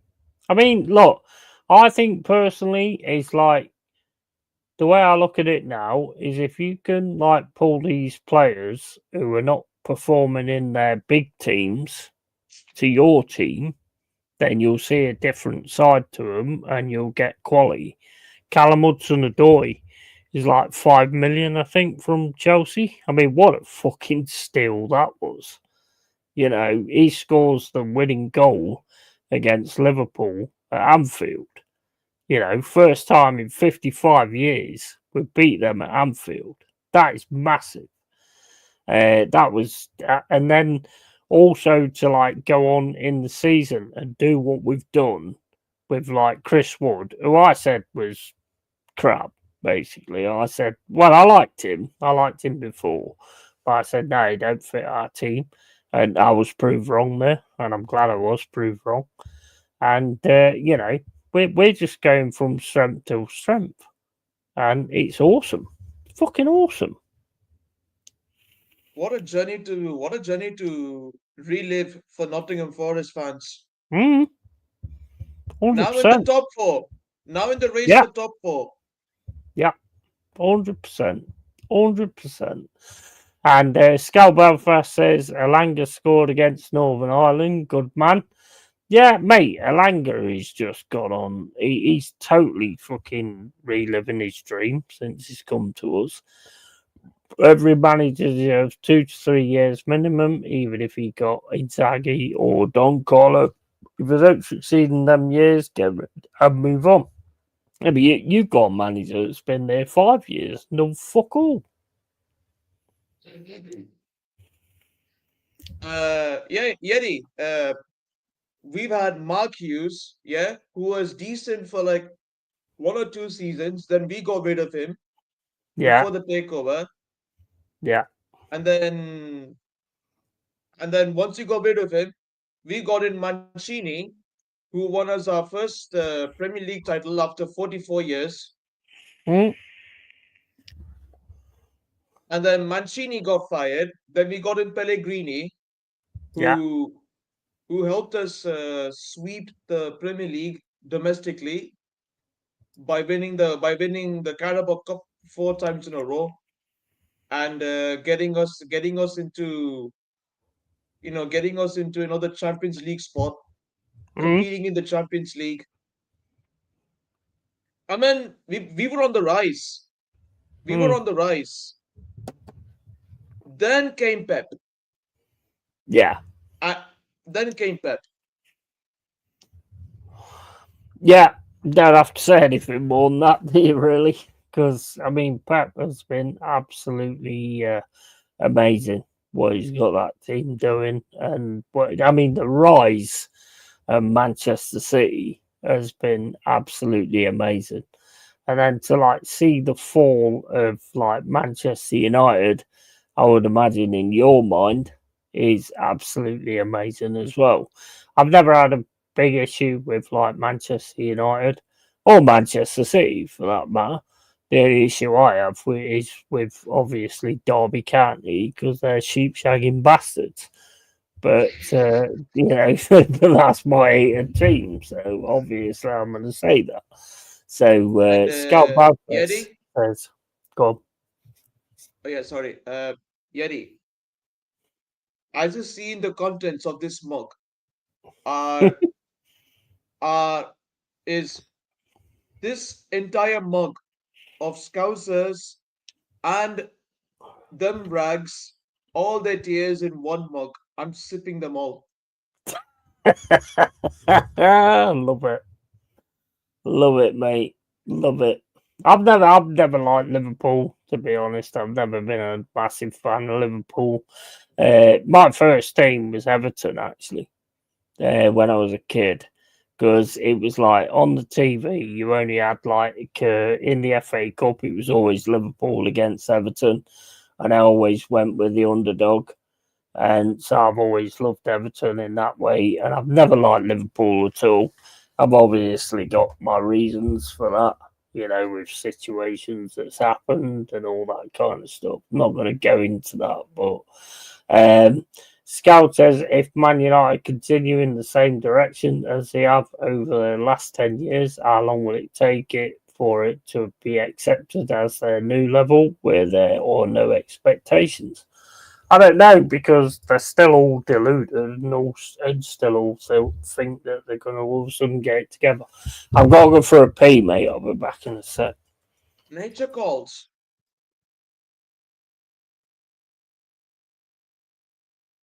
Yeah, well, big up, chat. How are we all doing in this fine Wednesday night?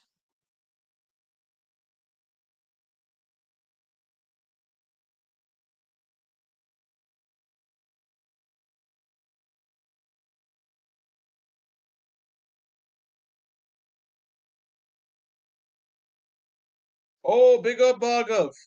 My brother. How are you doing?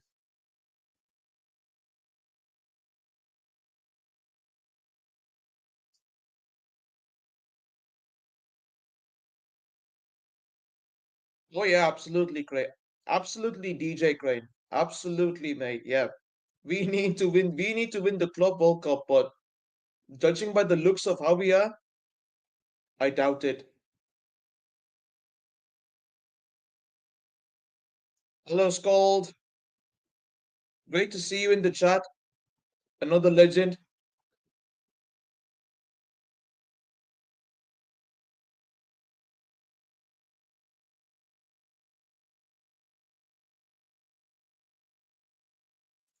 No, wait, 97 million quid. Yeah, but in dollars it's what? $125 million. Yeah,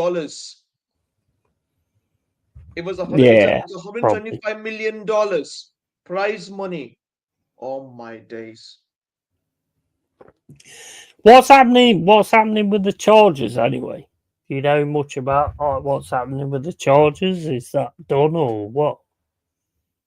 Yeah, I think I mean, as you know, the media like to spew this nonsense every single week Hmm. Hmm. that oh charges charges indicate that City might be. I mean, right? This football 365 and all these other media outlets like to spew nonsense about City every Yeah, single yeah, week. But yeah. yeah, but I'm thinking it's in a month. I feel the Hmm. verdict by next month. How do you think that's going to go? I mean, to be fair, it's gonna be a fine at max. I can tell you this for sure. It's gonna be a fine. Yeah, I reckon. Yeah. It's not going to be like relegation, like a lot of people are saying, and all this, that, and the other. You It's know not what, going to be Yeti? nothing like Yeah, that. yeah. You know what, Yeti? I mean, I'll tell you what. These sour reds. I mean, not you. I mean, not you though, because you're the only red I can actually talk to, and who I actually trust. Yeah, but Hmm. I'm saying to the other sour reds, the big reds, Hmm. the big Hmm. reds. Yeah, they can keep flapping their mouths. They can Hmm. keep dreaming Yeah. that they're that yeah and especially Spurs. Yeah, I can't stand them either. I can't stand that ball fraud. He wants compensation, it seems. Hmm. Yeah.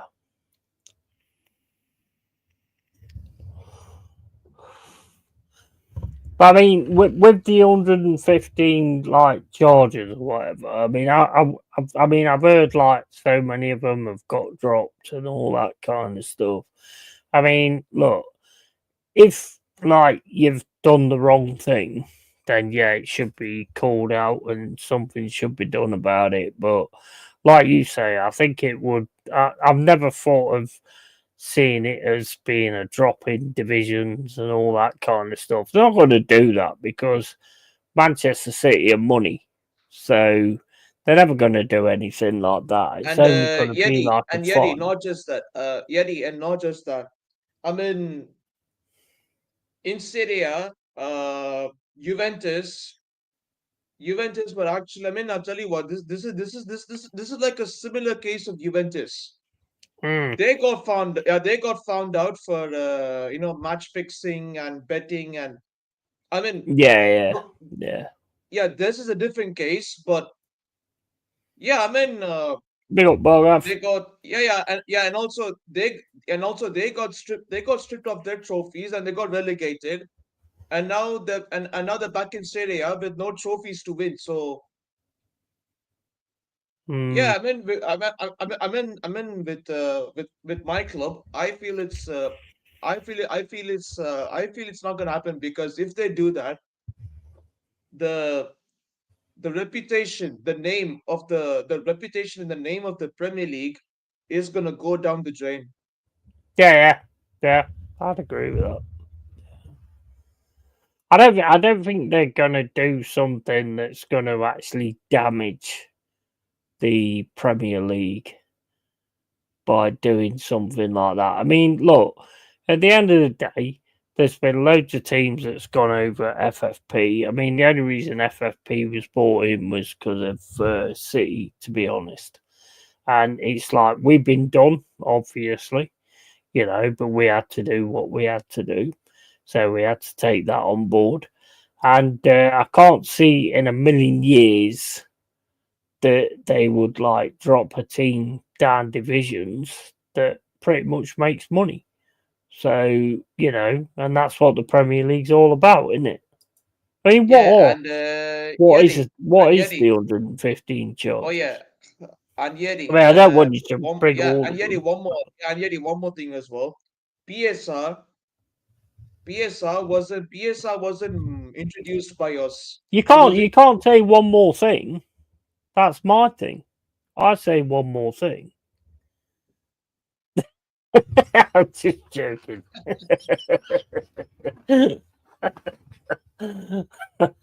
trying to fucking. I've got copyright on that.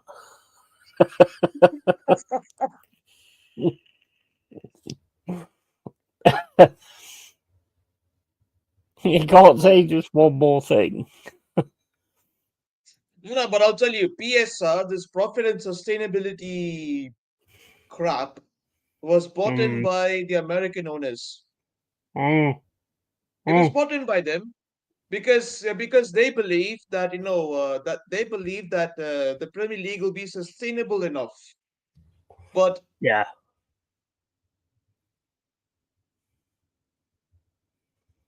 Do you think, right, a question to you, right, and I asked this to the guys the other day, do you think that PSR should not count for the teams that come into the league getting promoted from the championship? I feel PSR should be scrapped. It should be scrapped. No, I do. Yeah, personally.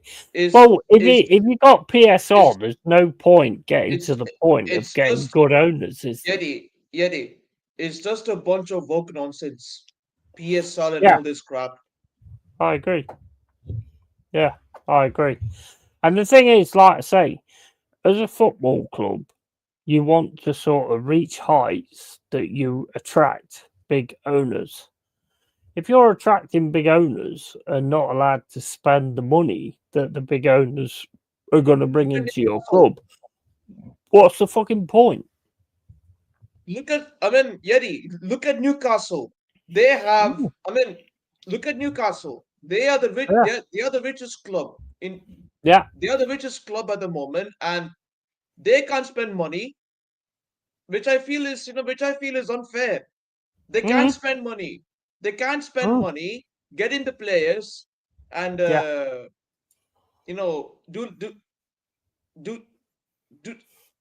like a rebuild. But and that's what I'm fighting for, Yeti. I agree. I totally agree. I think the PSR needs to be dropped. It needs to be scrapped. I'm telling you, this PSR is a bunch of woke nonsense that that we have been fighting against for 7 years, and and the Premier League. Oh my God, the balls, the balls to slap ridiculous charges on us because we are successful. That shows you the amount of saltiness that they have against us. Yeah. Totally. I totally agree with that. I don't like PSR, to be honest. I think it's ridiculous.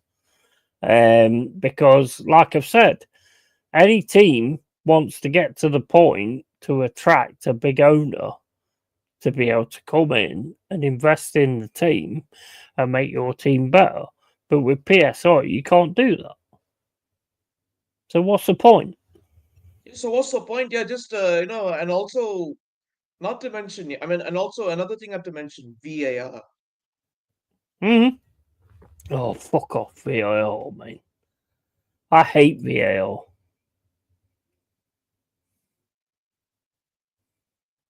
I hate it. I cannot stand VAR.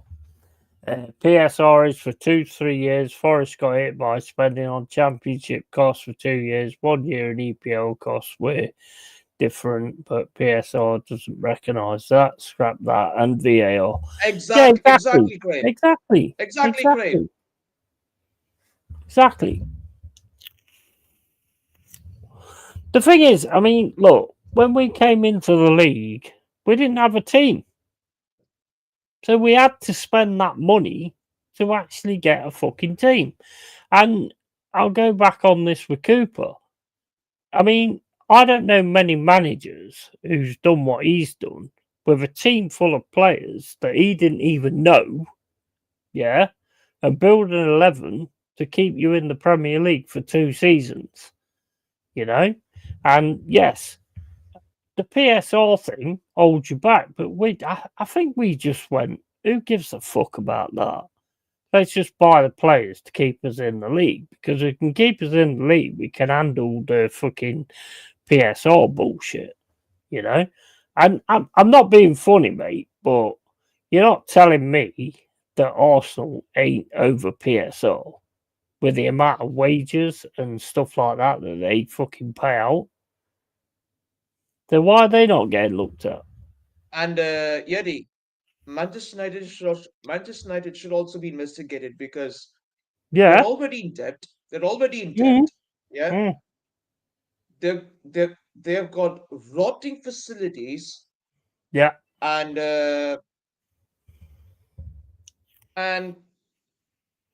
I want to ask one question.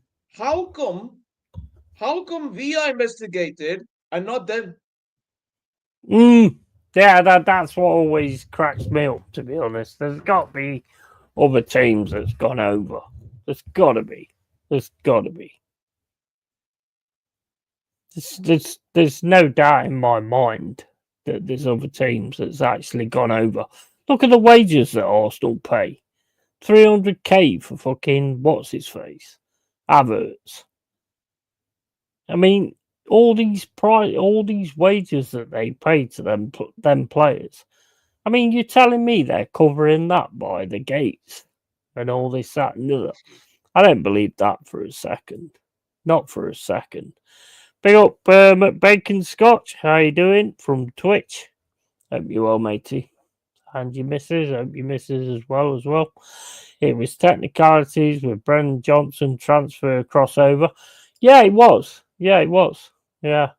But I mean, I just don't look at the end of the day. If you want to try and build something and you're just coming into the league, you've got to be able to spend and actually, do what you've got to be able to do to actually stay in the league. And Yeti, the main name of the game is to win and win trophies. Of course it is, right? Yeah. The main name of the game is to win trophies, and if you have to win trophies, you need to have a solid team that can last you. Yeah. That can last you for like 5 years, and then they can do the rebuild. It's called. I mean, it's the process that everyone should follow. I mean, look at Europe. They're allowed to spend. Yeah. Why not us? Holding us back then, isn't it? Basically. And that's the worst thing. It's actually holding us back because they can just spend left, right, and centre. But we've like got this stupid rule in here that says that you can't spend so much money. It's bullshit. Bullshit. I don't like it. Bullshit. Can't stand it. You know? I mean, even with PSR, we built a team out of it and done what we've done, and we're now like third in the league. You know? I mean, where do you think you're going to finish this season? I think it's going to be a top. I think it's going to be a top 4 scrap. I'm telling you. I mean, it's going to be a scrap fight for top 4 between City and Chelsea. Yeah. Do you think we I mean, the way we're going at the minute, obviously, Woods has got an injury or whatever, so we've got to sort of like go through on that kind of thing. But do you think we're going to finish in the Champions League spots? I do. Yeah, I do, 100%. Yeah, Yeti. I'll tell you what. 100%. I reckon you're gonna get. I reckon you're gonna finish third. Yeah. So, Yeti, are you looking forward to the Champions League nights at the City Ground? 100%, man. 100%. I can't get there though, because it's like the way they've got it going now, but it's like membership thing, and you've got to hope somebody drops a fucking Yeti. ticket One more or thing as well. whatever. One more thing as well. They're one more thing as well. They're exploiting loyalty. Yeah, 100%. Man, look at the rates. Look at the rates for getting a seat at the. I mean, for example, my club, already season ticket holders are selling their season tickets because of trying to accommodate fans from other parts of the world. Yeah. I think that's what every team's got though now, isn't it? They've got like these people from other parts of the world that's like coming in. And the problem is though, mate, is they're spending the money. Whereas we'll go to the game. I won't go to the shop and buy a shirt or anything like that. But people that come from other sides of the world to watch them will go into the shop and buy shirts afterwards. So obviously to them, they're more value than what I am. But I mean, the way we run it at Forest at the minute, I think we've got a really good sort of family sort of situation going. But I mean, looking at the buying tickets now, I hate it because back in the day, I could just like I could be at the pub, I could be having a bit of drink with my mates and all that kind of stuff, and then just go, "Do you want to go to the Forest game against like I don't know who it was back then, but like Sheffield United or something like that?" They'd be like, "Well, yeah, let's go." And you just go to the turnstile, 28 quid, yeah, no worries, and I'll go in. Can't do that anymore. It's bullshit. Yeti, back in the day, prices were affordable. They were affordable back in the day. 100%. 100%. Can't argue with on that one. DJ Crane says Arsenal are 100% over PSR, 385 million lost in player sales, overpaid loan players, yet Arteta found a way to pay himself 15 million a year, but hasn't even signed yet. He's still investigating the finances. Yeah, and yeah, absolutely. 100%. I think it's absolutely shameful that I can't just go, you know what, and I do the watch alongs for my team and all that kind of stuff. It's absolutely shameful that I can't decide that, you know what, next game against Brighton FA Cup or whatever, I'm going to go. I'm going to watch that. I'll do a vlog instead for my channel and all that kind of stuff. I can't do that. They took the football away from the fans. They did it. They did that. And Yeti, you won't believe it. The last time I went for a game at the Etihad was last season against Sheffield United. That was it. How much that cost you? That was, I mean, it was quite affordable. It was like what, around 50 quid. That's still a lot, though, isn't it? Yeah, but right now it's a lot more expensive. It is a lot more expensive now. Yeah. Because I mean to be fair, because the success we've had over the years, they have decided to up the ticket prices, which is which in result is preventing loyal fans from going to the games. Yeah, 100%. It is. It is. I'd love nothing more than to go to a game. But the way they're doing it now with this like lottery system where you like join a membership and it's only down to if somebody drops being able to go, and then you get drawn into a situation where, you might get the ticket or you might not. I ain't paying for that. Fuck off. I ain't paying. Who the fuck is gonna go? I'm gonna pay for this and maybe get something or maybe not. Who is gonna do that shit? Nobody. I certainly ain't.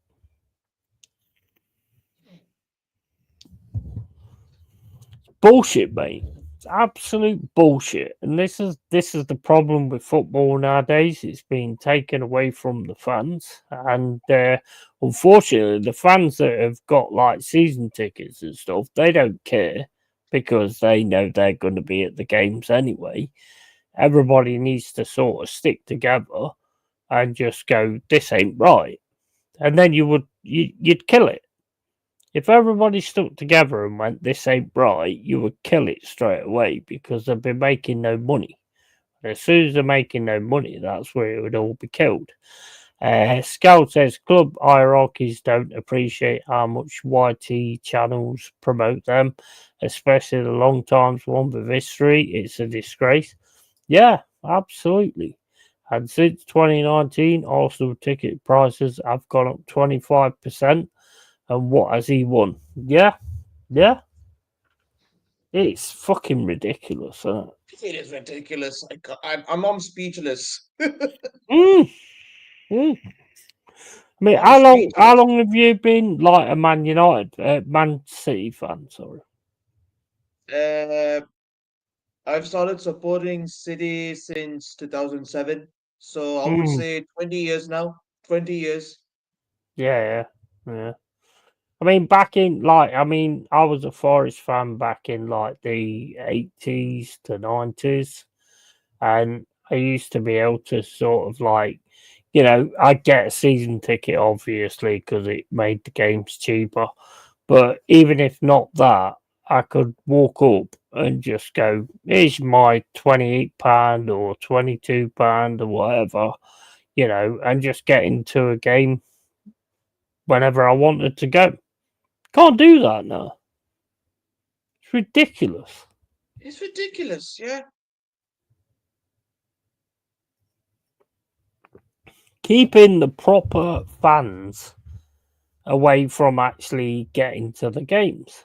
I mean, I don't know like how much it is to like get to a Forest match now. I don't think it's that expensive, but I think you have to like join this fucking membership fucking thing. It's like, to me, that's like fucking a cult kind of thing. I mean, I love what's going on at Forest at the minute. We're trying to build the ground. We kept the ground. That was a massive thing that we kept the city ground because we had to keep the city ground. Big up to our owner on that. I think we're probably, along with like other teams, Bournemouth and a lot of other teams, we are actually trying to sort of keep it where we do sort of do a family thing, but that will only last so long.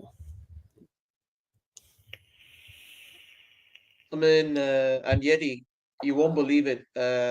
Man United have, I mean, if you have heard, Man United have already proposed a 2 billion quid stadium, but it's a joke.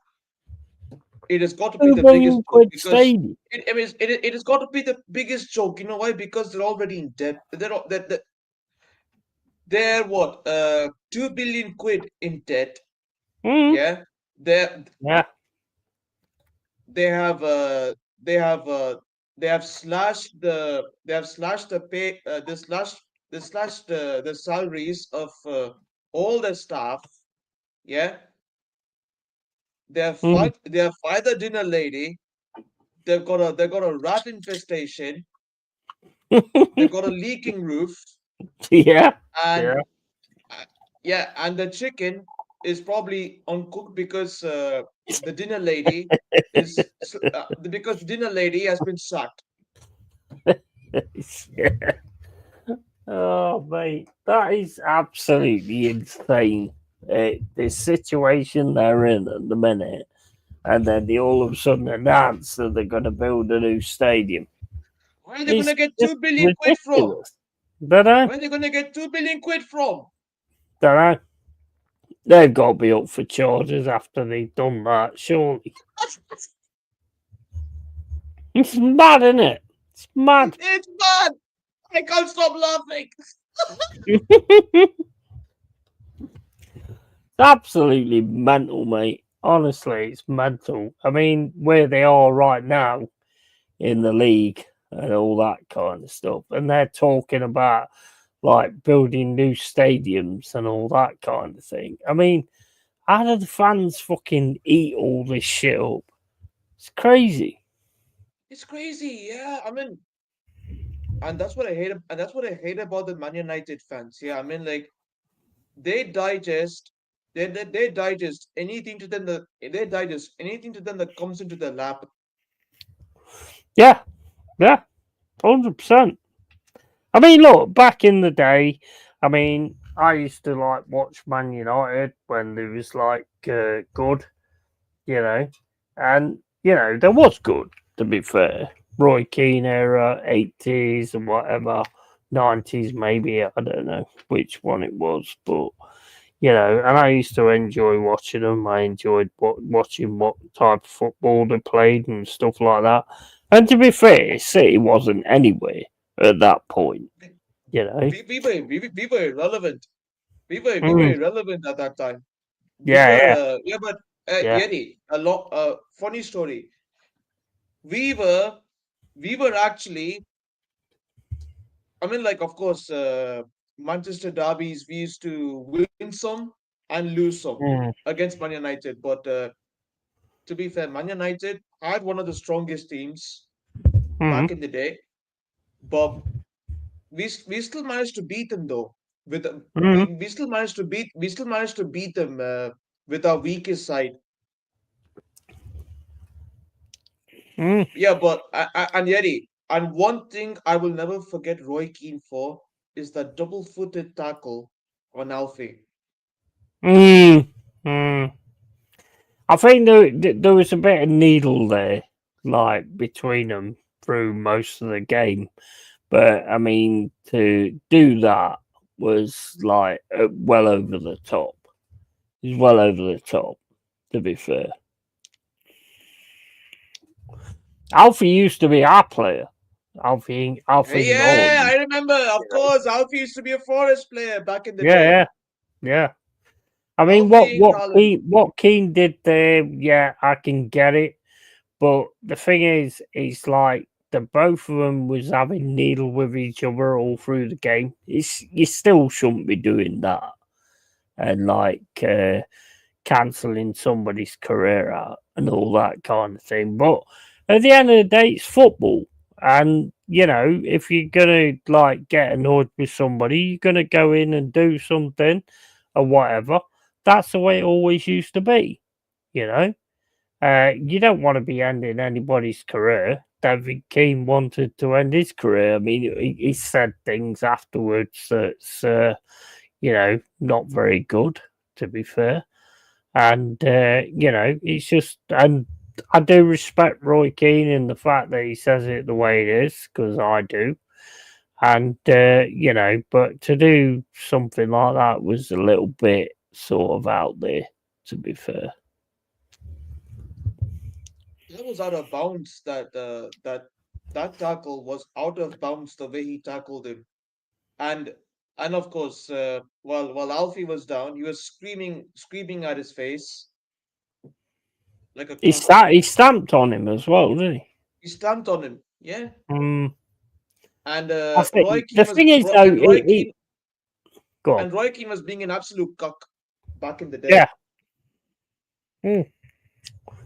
But the thing is, it's like if we're playing football and it's me against you, and you're giving me shit and I'm giving you shit, yeah, and one of us gets fucking annoyed, or you get annoyed, or I get annoyed, you're probably gonna fucking go in a little bit hard or whatever, and you're probably gonna have a bit of an issue with somebody. I mean, none of us know what was actually said in that situation. Yeah. Alfie Garland was a fucking hard player, same as like what Roy Keane was, So, but I mean, to end somebody's career, I mean, that was fucking ridiculous. I don't think he ever wanted to end somebody's career, to be honest. Yeah, but Yeti, to be honest, I mean, like, unfortunately, I wasn't born in the 80s to witness that, because I was born in 96 when I was born in 96 actually when Man United, Chelsea, Arsenal, they they were all competing in Europe at that time. Yeah. They were the top dogs. Mm. But I did manage to watch some clips of Alfie giving it to Ronaldo. Yeah, and Proper hard player. I mean, I'm telling you, Alfie will always be a legend of the game, whether in Forest, whether in Leeds, and whether for my club. Yeah. He's always a legend of the game, no matter what. I loved it. I loved him as a player. Absolutely loved that thing, Garland, as a player. And I don't know what went off with him and Roy Keane and stuff like that, but Roy Keane's still got like things to say about it and all that kind of thing. I think that's a little bit sort of over because what was done, and you don't need to keep going on about it. But I don't know what went off between them, so I can't really answer that. If I'm like playing against you and you're giving me shit and you're saying certain things and all this, that, and the other, and I'm saying certain things and this, that, and the other, a hate grows. You start to really not like that person. I still don't think it was right in that respect, but it is what it is, isn't it? DJ Crane says since 2019, Arsenal ticket prices have gone up 25% of what has been won, and Cloughie trained Keane too well. To be quite honest, the one thing I will say about Cloughie and Alex Ferguson is Cloughie kind of had Keane as more of a striker type of role, whereas as soon as Alex Ferguson signed him, he turned him into a midfield general, and probably one of the best midfield generals that I've seen, aside from probably Vieira.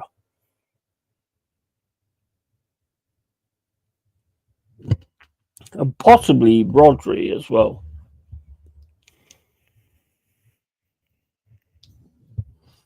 Rodri's back in training, by the way, and I can't wait for him to make. I can't wait for him to make a return. We need him. we need him at times like these now. Yeah. Totally. Because our midfield is shambolic. Yeah. Well, when you played against us at City Ground, when we beat you 1-0, you were just outside the box all the time. Passing it backwards, sideways, this, that, and the other. And like I said the other day, if Pep was to turn around and go, use Alfie Holland as a focal point, because I look at Alfie Holland and I think he's like not Alfie Holland. Is it? No, I've got the wrong name. Holland anyway. He's striker. Basically, I look at him as like a focal point striker, like Collymore. Get the ball to him. He'll do the job. Would you agree with that? Because I think you should look at him as like a focal point and just get the ball to him and he'll do the job. He's got the strength, he's got the power, and he's got the shot. Oh yeah, definitely, and he has been doing that for us for the past 7 years. Ever since he came in, yeah, he used to always be that piece in the midfield that dictates the play. Yeah, absolutely. Scout says, whilst they're not more to that Keane Haaland incident, something to do with other injuries that were forcing him to retire anyway. Not sure. I don't know, mate. I don't know. Honestly, I don't know. There was definitely some vitriol towards it from Keane. And I think from Alfie Holland as well, to be honest. But talking about I think every team would be worried if you used Holland in just get the ball to him at every point. It's like when we had Stan Collymore. I don't know if you remember Stan Collymore, if you was born in 1996. I'm not sure when he was with us, but if you got the ball to him, he scored because he had power, pace, and great finishing. You know, he was awesome, and I think you could use Holland in that way as well. But keep passing sideways, backwards, and stuff like that. It just don't work. I remember. Wait, I remember as well. We had a similar player to Collymore. We had Sean Goater, if you remember. Yeah, Sean Goater. Yeah. Eat the goat and he'll score. 100%. Yeah, he's a good one as well. I won't put him in the range of Collymore, to be fair. I thought Collymore's one of the best strikers I've seen, to be fair. It was a revenge foul for a previous altercation. Yeah, I thought, I remember something like that, to be honest. It was a revenge foul. Not that it justified anything. No, it don't justify ending someone's career. I mean, you've got to be, it don't justify that, in my opinion, anyway. And of course, we had Sean Wright Phillips on the wing. Yeah. He was awesome, he was. He was awesome. I mean, what do you see as your fucking build back up kind of thing? Because, I mean, you signed quite a lot of players in the window. So what do you think is your build back up? I think it's do you think that Pep needs to sort of change his style or just keep going with what he's going with? I think he needs to change his style because every game we are getting found out. And teams are able to take advantage of it. Yeah. Totally. I totally agree with that. I mean, at the end of the day, one thing I couldn't understand, right, was when you played us at the City Ground, the one player that was like making the through ball passes and trying to get something going was Foden. And he took him off. And as soon as he took him off, there was nobody else doing it. And that's what is annoying me. And that's what has been annoying me every single game. And look, I do have to give credit to him for some of the substitutions that he makes, but the rest is unjustifiable because Cheers, Scout. Thanks for being in here, bro. Carry on. Cheers, Scout. Yeah, where was I? Yeah. I remember Nico Gonzalez. Yeah, Nico Gonzalez was actually getting into the game, and he had to sub him off for Kovacic. Got a yellow card, didn't he? I think Gonzalez got a yellow card. I think that's why he subbed him off. Yeah, I mean, I do get it in a sense, but I mean, allow the lad to get into the game and make an impact at least. Yeah, absolutely. In the first half, at least. Definitely. Which is, I mean, yeah, which is what I said. Some substitutions that he makes sort of annoy me. Yeah, I get that. 100%. It's hard sort of being a fan and you see manager doing certain things because a lot of people don't notice these things. And when you notice these things, it's like, what are you fucking doing? What are you doing? And it's crazy, you know. But I mean, you've got to say though, that pass from Morgan Gibbs White was fucking amazing. It was peach. It was fucking peach. Wasn't it? It was absolute peach. And to then get it to, and then Callum Hudson-Odoi to run through, and the way he finished it was fucking awesome. And I blame Edison for that blunder. He should have saved that.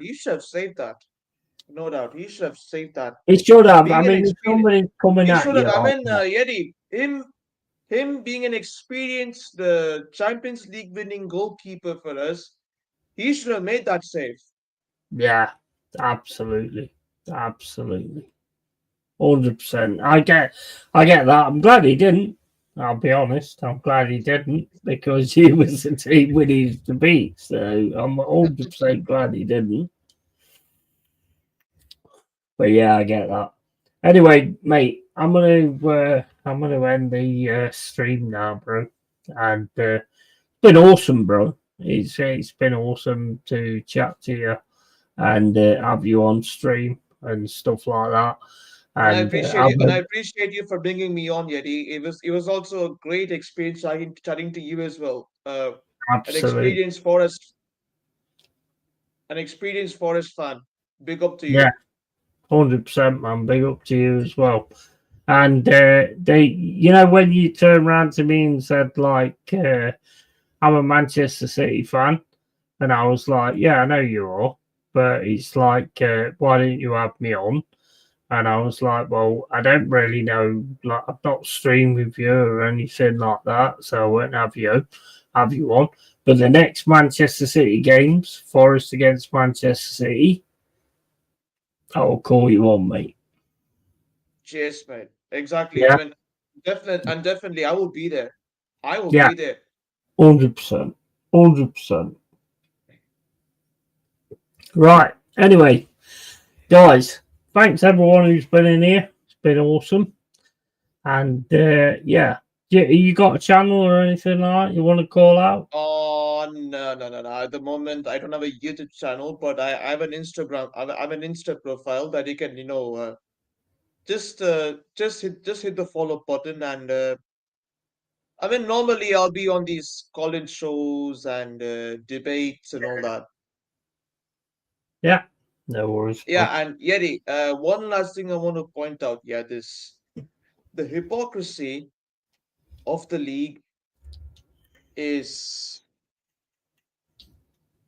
second to none. The Yeah. hypocrisy of the hypocrisy of the league is second to none, and I hope we sue them pound for pound. I hope we Yeah, do yeah, that. yeah. They are Absolutely. such hypocrites. They're such Mm. hypocrites. I can't stand them. Mm. I don't understand how the FA can look into anything dodgy when they're the most dodgy corporation going anyway. And now, Yeti, and now we got La Liga investigating us. Can you believe it? All right. But anyway, guys, we'll cut this short. So keep it real, keep it yay, always. And big up to 4P for coming on. Appreciate it massively.